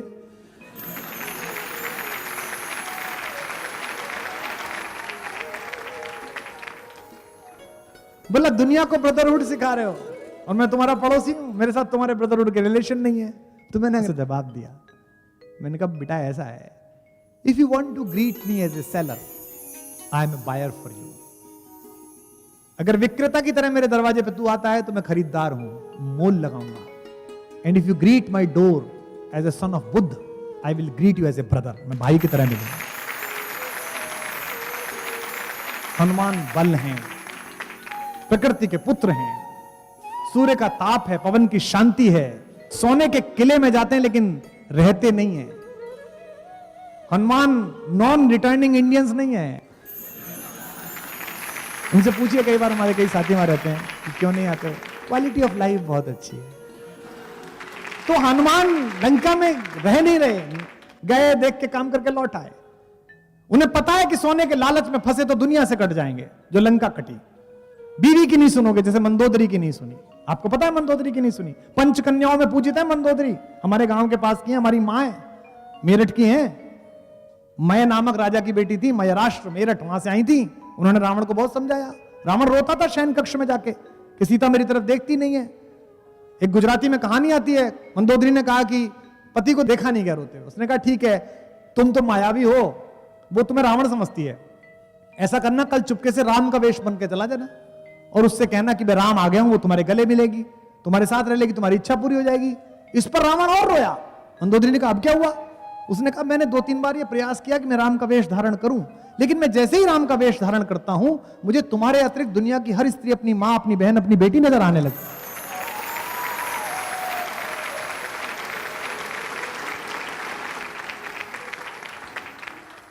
महर्षि वेदव्यास ने महाभारत में 5 प्रकार के बल बताए हैं। उनमें सबसे पहला बल है बाहुबल। अगर आप किसी के ऊपर डंडा उठाते हैं तो इसका मतलब आप वीर नहीं है। सबसे कम मंत्रियों से परिचय, अमात्यो लाभ हो, अमात्य लाभ, अमात्य से मिलने वाला लाभ, मंत्रियों से परिचय। तीसरा बल है धन बल, पैसे का बल। चौथा बल क्या है? अभिजात्य बल। आप किस खानदान में पैदा हुए, किस वंश में पैदा हुए, यह अभिजात्य बल है। और सर्वश्रेष्ठ जो बल महर्षि वेदव्यास ने महाभारत में बताया, वो बताया बुद्धि बल। तो पवन तनय इन सब बलों का समुच्चय है, उनकी कोई उपमा नहीं है। इसलिए तुलसी कहते हैं पवन तनय तुम पवन समाना, राम से राम, सिया सी सिया। तो इसलिए वो सारे बलों का समुच्चय हैं और उनकी खुद की कोई अपनी आइडेंटिटी नहीं है। जिसका काम कर रहे हो उसकी आइडेंटिटी है। कल भी यहां आरएएस अधिकारी बैठे थे, कई आईएएस अधिकारी मैं देख रहा हूं, कई पुलिस में काम करने वाले लोग बैठे हुए हैं। आपके पास जो स्टार लगा हुआ है, आपके विजिटिंग कार्ड पर जो अशोक चक्र लगा हुआ है, वो भारत के 125 करोड़ लोगों के हस्ताक्षर से आपको मिला है। तो आपकी शक्ति उस एक आदमी की शक्ति है जो सड़क पर खड़ा हुआ। इसलिए सीता को परिचय देते समय भी हनुमान ने नहीं बताया कि मेरे पिताजी का नाम पवन है, मेरी मां अंजनी है, मैं बचपन में ऐसा कर गया था। नहीं, रामदूत में मात जानकी, सत्य शपथ करुणा निधान की। इसलिए राम उन्हें पुत्र भी मानते हैं, भाई भी मानते हैं, साथी भी मानते हैं। लेकिन राम पूरे मानस में या किसी कथा में उन्हें सेवक नहीं कहते। राम उन्हें भाई कहते हैं, तात कहते हैं, मित्र कहते हैं, साथी कहते हैं, सेवक नहीं कहते। लेकिन एक पंक्ति नहीं ला सकते जहां हनुमान स्वामी के अलावा कुछ नहीं होता। आज विश्व मैत्री दिवस है। मैंने कभी एक शेर कहा था कि दोस्त ना मिल सके वो शोहरतो सामा ना हो, दोस्त ना मिल सके वो शोहरतो सामा ना हो, दोस्त ना मिल सके वो शोहरतो सामा ना हो। द्वारिका क्या है जहां कोई सुदामा ना हो। राम के मित्र देखिए, राम के 3-4 मित्र हैं। राम के सबसे पहले मित्र जिनसे राम को गति मिली कि अब क्या करना है, वो कौन है? सुग्रीव। कौन व्यक्ति है? वंचित आदमी, राज्य छीन लिया है, पत्नी छीन ली है, एग्जाइल काट रहा है जाके, और राम ने उसे गले लगाया, वंचित को गले लगाया। राम की कहानी का एक पात्र है केवट। आप सबको पता है कि राम जब गए तो वो नदी पार करनी थी, गंगा नदी पार करनी थी, था तो कुछ हाथ में नहीं। तापस वेश विशेष उदासी, 14 बरस राम वनवासी। राम को उदासी नहीं है, अयोध्या को उदासी है। ऐसा एक हत वैभव आदमी सुग्रीव, एक ऐसा सामान्य आदमी केवट, जिसके सामने गत वैभव राम आए हैं और राम ने नदी पार की। वो कहानी का प्रसंग बड़ा भावुक। राम उतरे, इसे कहते हैं आर्ट ऑफ एडजस्टमेंट। राम उतरे और राम के पास देने को कुछ नहीं था। जिसकी कृपा कटाक्ष से सृष्टि लय हो जाती है, जिसके एक बार सोच लेने मात्र से जीवन सफल हो जाता होगा, उस आदमी के पास देने को कुछ नहीं है। स्त्रियां समझती हैं पुरुष को, कौन फूल कैसा है तितलियां समझती हैं, सीता समझती हैं। सीता के लिए सबसे बड़े संकट का समय यह है कि उनका पति एक नाविक के सामने लाचार खड़ा है कि क्या दूं, केवट के सामने। तो एक अद्भुत काम किया सीता ने, पिय ही हित सिय जानन हारी। अपने पति के हृदय के हित को जानने वाली सीता ने क्या कमाल किया, मुदित मगन मणि मुंदरी उतारी, अपनी एंगेजमेंट रिंग उतार के दे दी। अब सोच के देखो कि राम से शादी हुई थी, मिथिला की बेटी थी, तो एंगेजमेंट रिंग भी छोटी मोटी तो होगी नहीं। और किस बात पर दे रही है कि मेरे पति का चेहरा किसी के सामने अपमानित ना हो। ये हिंदुस्तान की महिलाएं हैं जिन्होंने बचाकर सामान रखा है। हमें पढ़ाते समय इंजीनियरिंग में, हमें पढ़ाते समय विश्वविद्यालय में, मेरे भाइयों को, मेरे पिता के पास अपनी तनख्वाह का हिसाब होता था। इतनी तनख्वाह, इतनी इसके पास, इतनी इसके पास। मेरी मां सिलाई सिखाती थी, आसपास की बच्चियां आती थी उनसे सिलाई सीखने के लिए। मुझे लगता था इनका संदूक ऐसा है कि ये अक्षय पात्र है। स्कूल में फंक्शन है, नई शर्ट पहननी है, फला बच्चे के पास साइकिल है, मुझे साइकिल लेनी है। मेरे पिता के इतने विराट कोष में से कभी कुछ नहीं निकला, लेकिन मेरी मां के उस संदूक में से वो निकला जो भारतीय रिजर्व बैंक में से नहीं निकला। तो सीता समझती हैं, मुदित मगन मणि मुंदरी उतारी। राम ने केवट को दी, वो भी खलीफा। उसने कहा जाने दो, कोई बात नहीं, अपन तो स्टाफ है यार, ऐसी क्या बात। राम ने कहा स्टाफ कैसे हो गए यार? बोले जाति अलग है, काम तो हमारा तुम्हारा एक ही है। बोले तुम भवसागर पार कराने का काम करते हो, हम ये गंगा पार कराने का काम करते हैं। राम ने कहा यार उधार रह गया तो फिर कैसे चुकेगा? बोले ले लेंगे, तुमसे ले लेंगे। बोले कब लोगे? तो बोले आज हम नहीं ले रहे पार उतारने का, जब मर के हम आए तो तू मत लेना पार उतारने का बराबर का हिस्सा। एक केवट की मैत्री है। और समझ लेना राम की कहानी में इसका विस्तार पूरी दुनिया में है, ये भी समझ लेना। मैं फ्लाइट बदल रहा था, न्यूयॉर्क से कैलिफोर्निया जा रहा था, सैन होजे। 2-3 घंटे का अंतर था, तो मैं दुकान में चला गया, किताब की दुकान में। वहां एक किताब पे उस पर बंदर बना हुआ था, बड़ा सा बंदर, हाथ में एक गदा लेके जिसमें कांटे निकले हुए थे। डगलस नाम का राइटर था, लिखा हुआ था the country of monkey man. तो मुझे लगा यार इस आदमी से तो अपना रिलेशन कुछ होगा, मंकी मैन। फ्लाइट में किताब पढ़ी। आपने सबने पढ़ा होगा कि राम जब गए पृथ्वी छोड़कर, उससे पहले अपने भतीजों को, अपने भाइयों को, सबको बांट के बराबर बराबर गए। कुश ये संभालेगा, लव ये संभालेगा, भरत के बेटे सबको राज्य देकर गए। यहां तक कि हनुमान के एक औरस पुत्र हैं मकरध्वज, उनको पाताल लोक का शासन देके गए। तो पता है आपको, एक जगह है, एक देश है होंडुरास, उसको कंट्री ऑफ मंकी मैन कहा जाता है। उस किताब में उस देश का वर्णन है, वहां के नागरिक ने लिखी है। वहां की हर दीवार पर, वहां के हर पत्थर पर एक बंदर बना हुआ है, और यह माना जाता है कि लाखों वर्ष पहले किसी बंदर ने यह बसाए थे। अगर ग्लोब को आप भारत की ओर से नीचे सीधा छेदें और नीचे जाएं पाताल लोक में सीधे, तो वो होंडुरास में जाके निकलती है सुई। अब आखिरी सवाल पे आते हैं जिस पर चर्चा हुई और जिस पर बहुत सारे लोगों को आपत्ति भी है, जिस पर मुझे बात करनी है। सीता मही की महिमा है, पृथ्वी से निकली है। पुरते निकसी रघुवीर वधु धर धीर दये डग में मगध रहे। राम का कैसा रिलेशन है? ऐसा राम निकाल देगा क्या? ऐसी पत्नी को छोड़ देगा राम? कैसा राम है? पुरते निकसी रघुवीर वधु धर धीर दये डग में मगध है। जलकी भरी भाल कनी जलकी पुट सूख गए मधुरा दर्द। फिर पूछती हैं चलनो अब के तिक पर्ण कुटी करी हो के तुझे। पिय की लखी आतुरता सिय की अखियां अति चारु गई जल चुए। सीता के चरणों में कंटक लगा, इस बात से राम रो पड़े, और वो राम सीता का परित्याग कर देगा। जिन्होंने कहानी सुनाई आपने मानी। तृणधारी ओट कहत वैदेही सुमरी अवधपति परम स्नेही। अवध के राजा राम को स्मरण करते हुए परम स्नेह के साथ सीता, हर बार रावण जब आता था बात करने के लिए, मैं तुझे उठा लूंगा, मैं तुझे जबरदस्ती ले जाऊंगा, मान जा। सीता क्या करती थी? एक तिनका उठाया और सामने रख देती कि ले इसे पार कर ले। अब यहां जो कुछ विज्ञान के बच्चे बैठे हैं सुनने आए इंजीनियरिंग कॉलेज के, वो कहेंगे साहब ये तो बड़ी बात हो गई, इतना बड़ा आदमी सबको उठा ले मार ले। मैंने कहा इसका प्रतीक शास्त्र पकड़ो। रक्षाबंधन आ रहा है 15 अगस्त को, जितनी बहनें बैठी हैं यहां पर वो सब सुने, सब बच्चियां सुने। तृणधर ओट कहत वैदेही सुमरि अवधपति परम स्नेही। ऐसा क्या हो गया कि तिनका रखने पर मां सीता में इतना आत्मविश्वास आ गया और कहा कि इसे पार करके दिखा दे। क्यों? संस्कृत से पूछिए क्या नाम है सीता का? भूमिजा, भूमि से पैदा हुई। और तिनको को क्या कहते हैं? भूमिज, भूमि से पैदा हुआ। और इस हॉल में बैठी हुई महिलाएं अपने कलेजे पे हाथ रख के बताएं, पति के साथ रहते भी वो इतना सुरक्षित अनुभव नहीं करती जितना बाई के साथ रहने का अनुभव करती। तो वो जो तिनका है वो प्रतीक शास्त्र है, वो भाई है सीता का। और सीता कहती है उस लंपट से, लंकेश से, कि वो हीमैन तो बाद में आएगा जिससे मेरी शादी हुई है, ये मेरे भाई साहब में पहले इनसे ही मिल, तू यहां पर आ जा। आपको क्या लगता है जिस सीता ने धनुष उठा दिया पोचा लगाते समय, जो रावण पर उठा नहीं, वो लंका से जा नहीं सकती थी? वो रावण के कारागृह को तोड़ के जा नहीं सकती थी?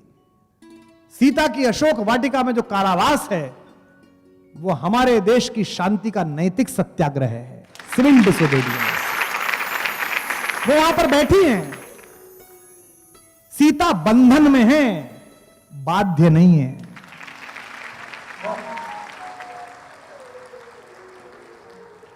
हम बंधन में नहीं हैं, बाध्य हैं। वो बंधन में है, बाध्य है कि जब आप अनाचारी के, पापी के कहने पर काम करने लगो। इसलिए ये दोनों भाई राम और लक्ष्मण, राम तो विशेष रूप से सीता के साथ ऐसा करेंगे ये नहीं हो सकता। क्यों नहीं हुआ था, क्यों आपके मन में भ्रांति आई, इसका भी निराकरण मैं कर दूंगा। लेकिन पहले मैं बताता चलूं, वाल्मीकि रामायण में 7 कांड हैं, 24,000 श्लोक हैं, और यह माना जाता है इनमें अधिकांश से प्रक्षिप्त हैं, जो वाल्मीकि ने लिखे नहीं। आप कहेंगे लिखे नहीं फिर कैसे हो गया? मैं 650 ऐसी कविताएं रोज व्हाट्सएप पे देखता हूं जो मेरे नाम से घूमती हैं।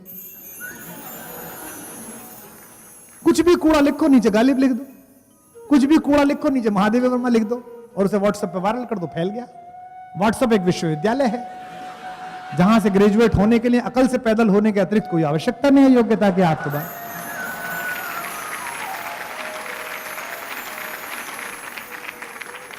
वाल्मीकि रामायण में अहिल्या से जब मिलने के लिए राम गए, और पहली बार मैंने कल भी बताया था आपको इस प्रसंग में, दोनों भाइयों ने पहला काम किया कि चरण स्पर्श किए अहिल्या के। राघवो तू सदा तस्या पादौ जगृहित, सबसे पहले चरण स्पर्श करे। अब आप सोच के देखिए कि चरण स्पर्श करके राम ने यह घोषणा कर दी कि यह अहिल्या नामक मां पाप से मुक्त है। इंद्र पाप मुक्त है तो यह मां भी पाप मुक्त है, इसलिए इसके चरण स्पर्श करता हूं।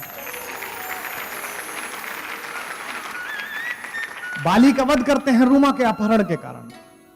एक प्रसंग है वाल्मीकि रामायण में, जब वनगमन होने लगता है, सीता विलाप करती हैं, कहती हैं, तर्क देती हैं कि मैं राजभवन से निकलूंगी, मैं तुम्हारे मार्ग के कंकड़ पत्थर साफ करूंगी। राम बहुत समझाते हैं उनको, और जब नहीं मानती हैं तो सीता को अपने साथ ले जाने का उपक्रम करते हैं।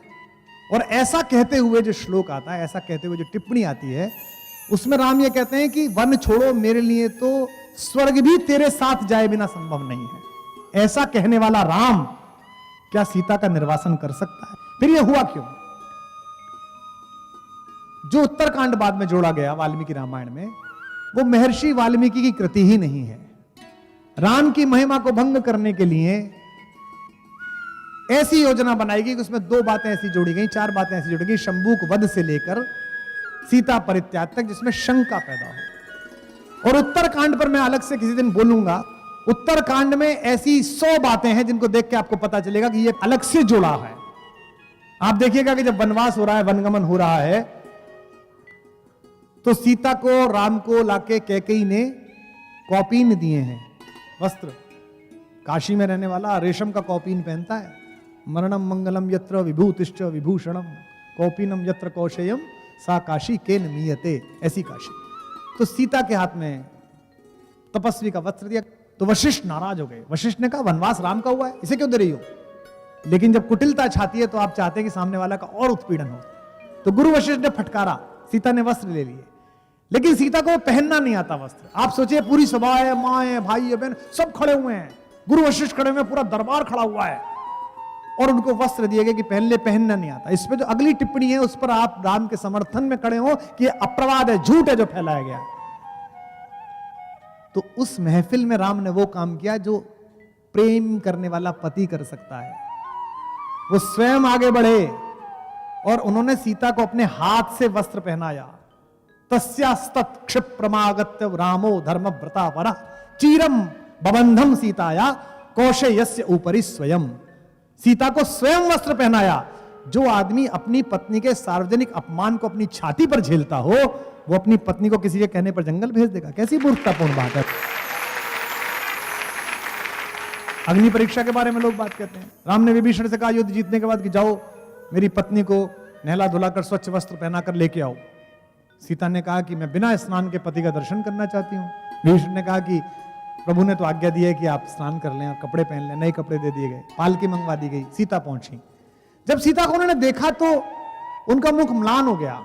अब आप समझेंगे कि इतने लंबे समय के बाद राम मिले तो म्लान के मुख हो गया।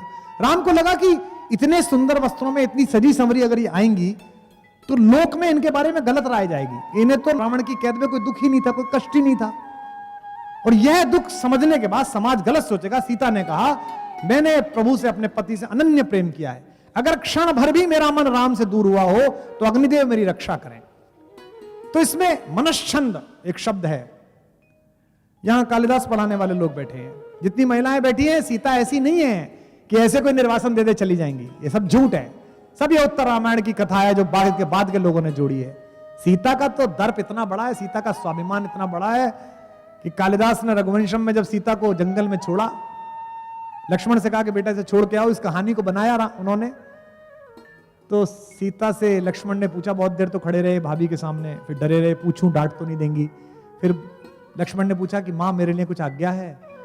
तो कालिदास लिखते हैं, सीता कहती हैं लक्ष्मण से, प्रीतस्मिते सौम्य चिराय जीवः, मैं तुमसे बहुत खुश हूं, तुम बहुत समय तक जीवित रहो। साहस बढ़ता है। फिर कहते हैं भैया के लिए कुछ आज्ञा है, भाई साहब को कुछ कहूं। अब सोचिए, सीता का चरित्र देखिए। वो एक वाक्य बोलती है, एक शब्द बोलती हैं, आपके अंदर से आंसू खींचेगा वो शब्द। कालिदास जैसा महाकवि लिख रहा है तो कौशल भी है उसके पास लिखने का। कहते हैं प्रीतस्मिते सौम्य चिराय जीवः, भाई से कुछ कहना है? तो वो कहते हैं वाच्यस्त्वया मद वचनात् स राजा, उस राजा से मेरी ये बात कह देना। पति नहीं कहती। उत्तरकांड आप पढ़ लीजिए, वो वाल्मीकि का कथन ही नहीं है, वाल्मीकि की स्टाइल ही नहीं है। जो यहां विज्ञान ज्ञानी बैठे हों, जिनको पढ़ना है, मैं उनसे चुनौती देता हूं, वाल्मीकि रामायण पूरी पढ़िए, जहां से कहानी शुरू हुई है, जहां से झूठ शुरू हुआ है कि सीता को निर्वासन दिया गया। ये कहानी कभी नहीं थी, ये बाद में जोड़ी गई है। क्योंकि आप उत्तरकांड की भाषा पढ़िए, वो वाल्मीकि की भाषा ही नहीं है। हमारे मंचों पर कई लोग उस्तादों से गजल लिखवा के ले आती हैं, आप सबको पता है। हमारा उर्दू का एक शायर है मलिक जादा जावेद, उसका एक शेर है। उत्तरकांड पढ़ते समय मुझे वो शेर याद आता है कि जो दूसरों से कहलवा के गजल लाते हैं, जो दूसरों से कहलवा के गजल लाते हैं, ज़बां खुले तो तलफ्फुज में मात खाते हैं। और साफ दिखता है कि उत्तरकांड उनकी रचना ही नहीं है। इसी से विचार पूर्वक बालकांड का तृतीय और चतुर्थ सर्ग लिखा गया ताकि उत्तरकांड की वैधता दिखाई देती। तो आज के बाद इस सभा में आपसे कोई भी पूछे कि सीता का निर्वासन हुआ, तो उससे कहना कि भाई सीता का कभी निर्वासन नहीं हुआ, क्योंकि वाल्मीकि उस समय जीवित थे जब ये कहानी लिखी। वाल्मीकि ने जीवनी लिखी है, ऑटोबायोग्राफिकल एलिमेंट है, और वाल्मीकि ने उसे समाप्त कर दिया कहां? युद्ध कांड पर। और युद्ध कांड के बाद में कहा इस प्रकार राजा ने, राम ने 11,000 वर्षों तक राज्य किया। जब एक बार बात कह दी और कथा समाप्त हुई, जोर से बोलिए। इसलिए वाल्मीकि ने योग बल से देखा, और वाल्मीकि अपने आश्रम में ही सीता को देख रहे हैं, राम मिलने आए हैं। नारद ने खुद ने कहा 11,000 वर्षों याद किया है। तो आज के बाद से इस कहानी का एक प्रसंग आप आगे से ध्यान रखेंगे, शंभूक वध और सीता का परित्याग। ये दो कहानी राम को दलित विरोधी दिखाने के लिए, आदिवासियों का विरोधी दिखाने के लिए, और राम को स्त्री विरोधी दिखाने के लिए। जिन लोगों को भारतीय संस्कृति के इस आचार विचार में आस्था नहीं थी, उन्होंने षड्यंत्र पूर्वक जोड़ी है। तो एक बात आज से मान के चलिएगा कि उत्तरकांड में जितना कुछ भी है वो राम के बारे में अपयश फैलाने के उद्देश्य से लिखा गया, उसकी शुद्धि हुई नहीं है। और यहां बैठे तमाम लोगों से मैं निवेदन करता हूं, अपने अपने धर्म गुरुओं से, अपने अपने धर्म प्रचारकों से, अपने अपने कथा करने वालों से कहिएगा कि आज के बाद से इस प्रसंग को बोलना बंद करें। झूठ आप बोल रहे हैं इसलिए जनता विश्वास कर रही है। निर्वासित अहिल्या को मां कहने वाला हमारा राम, कैकेयी जैसी मां। कल मैथिली शरण गुप्त की जयंती थी, मैथिली शरण गुप्त ने कैकेयी को पहुंचाया है जब पंचवटी में, तो कैकेयी बताती है बेटे से होने पर बहुधा अर्धरात्रि अंधेरी, जी जी आकर करती पुकार थी मेरी, लोग कुहुक नहीं अपना कुहुक राम यह जागा। बेटा तुम्हें याद है जब तू छोटा था तो मेरे पास सोता था, राम से कहती है कैकई, लोग कुहुक नहीं अपना कुहुक राम यह जागा, निज मंजली माँ का स्वप्न देख वह भागा, होने पर बहुधा अर्धरात्रि बहुतेरी, तुम वही राम में वही कैकई तेरी। राम कहते हे अम्ब तुम्हारा राम जानता है सब, इस कारण यह कुछ खेद मानता है कब। राम ने कहा कैकई से, 100 बार धन्य वह एक लाल की माई, जिस जन्नी ने है जना भरत सा भाई।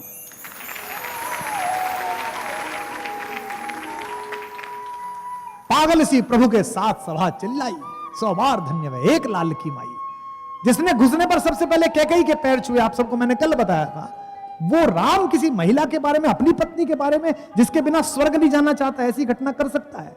लेकिन हमारे यहां प्रवाद बहुत फैलते हैं, हमारे यहां अपयश बहुत फैलते हैं। हमारा कम्युनिकेशंस का देश है, एक बात गांव में फैलती है पूरे इलाके में फैल जाती है, अलग अलग तरीके से फैल जाती है।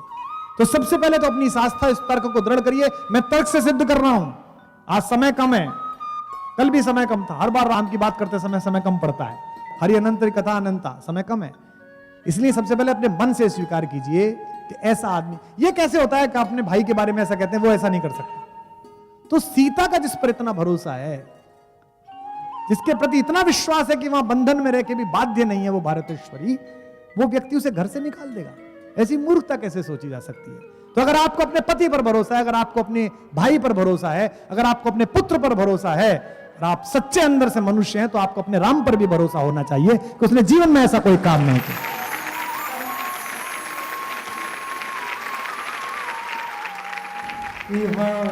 अगर जुड़कर रहते तो प्रणाम बन जाते हैं, हाथ अगर जुड़कर रहते हैं तो प्रणाम बन जाते हैं।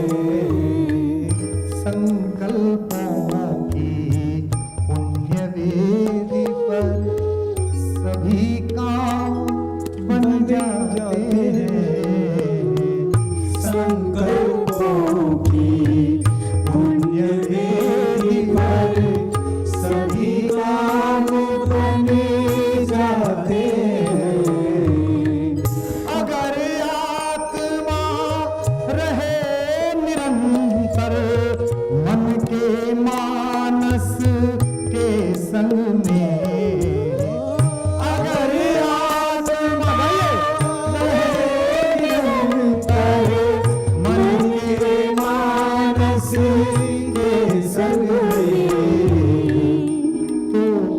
पीड़ा पीने वाले स्वयं राम बन जाते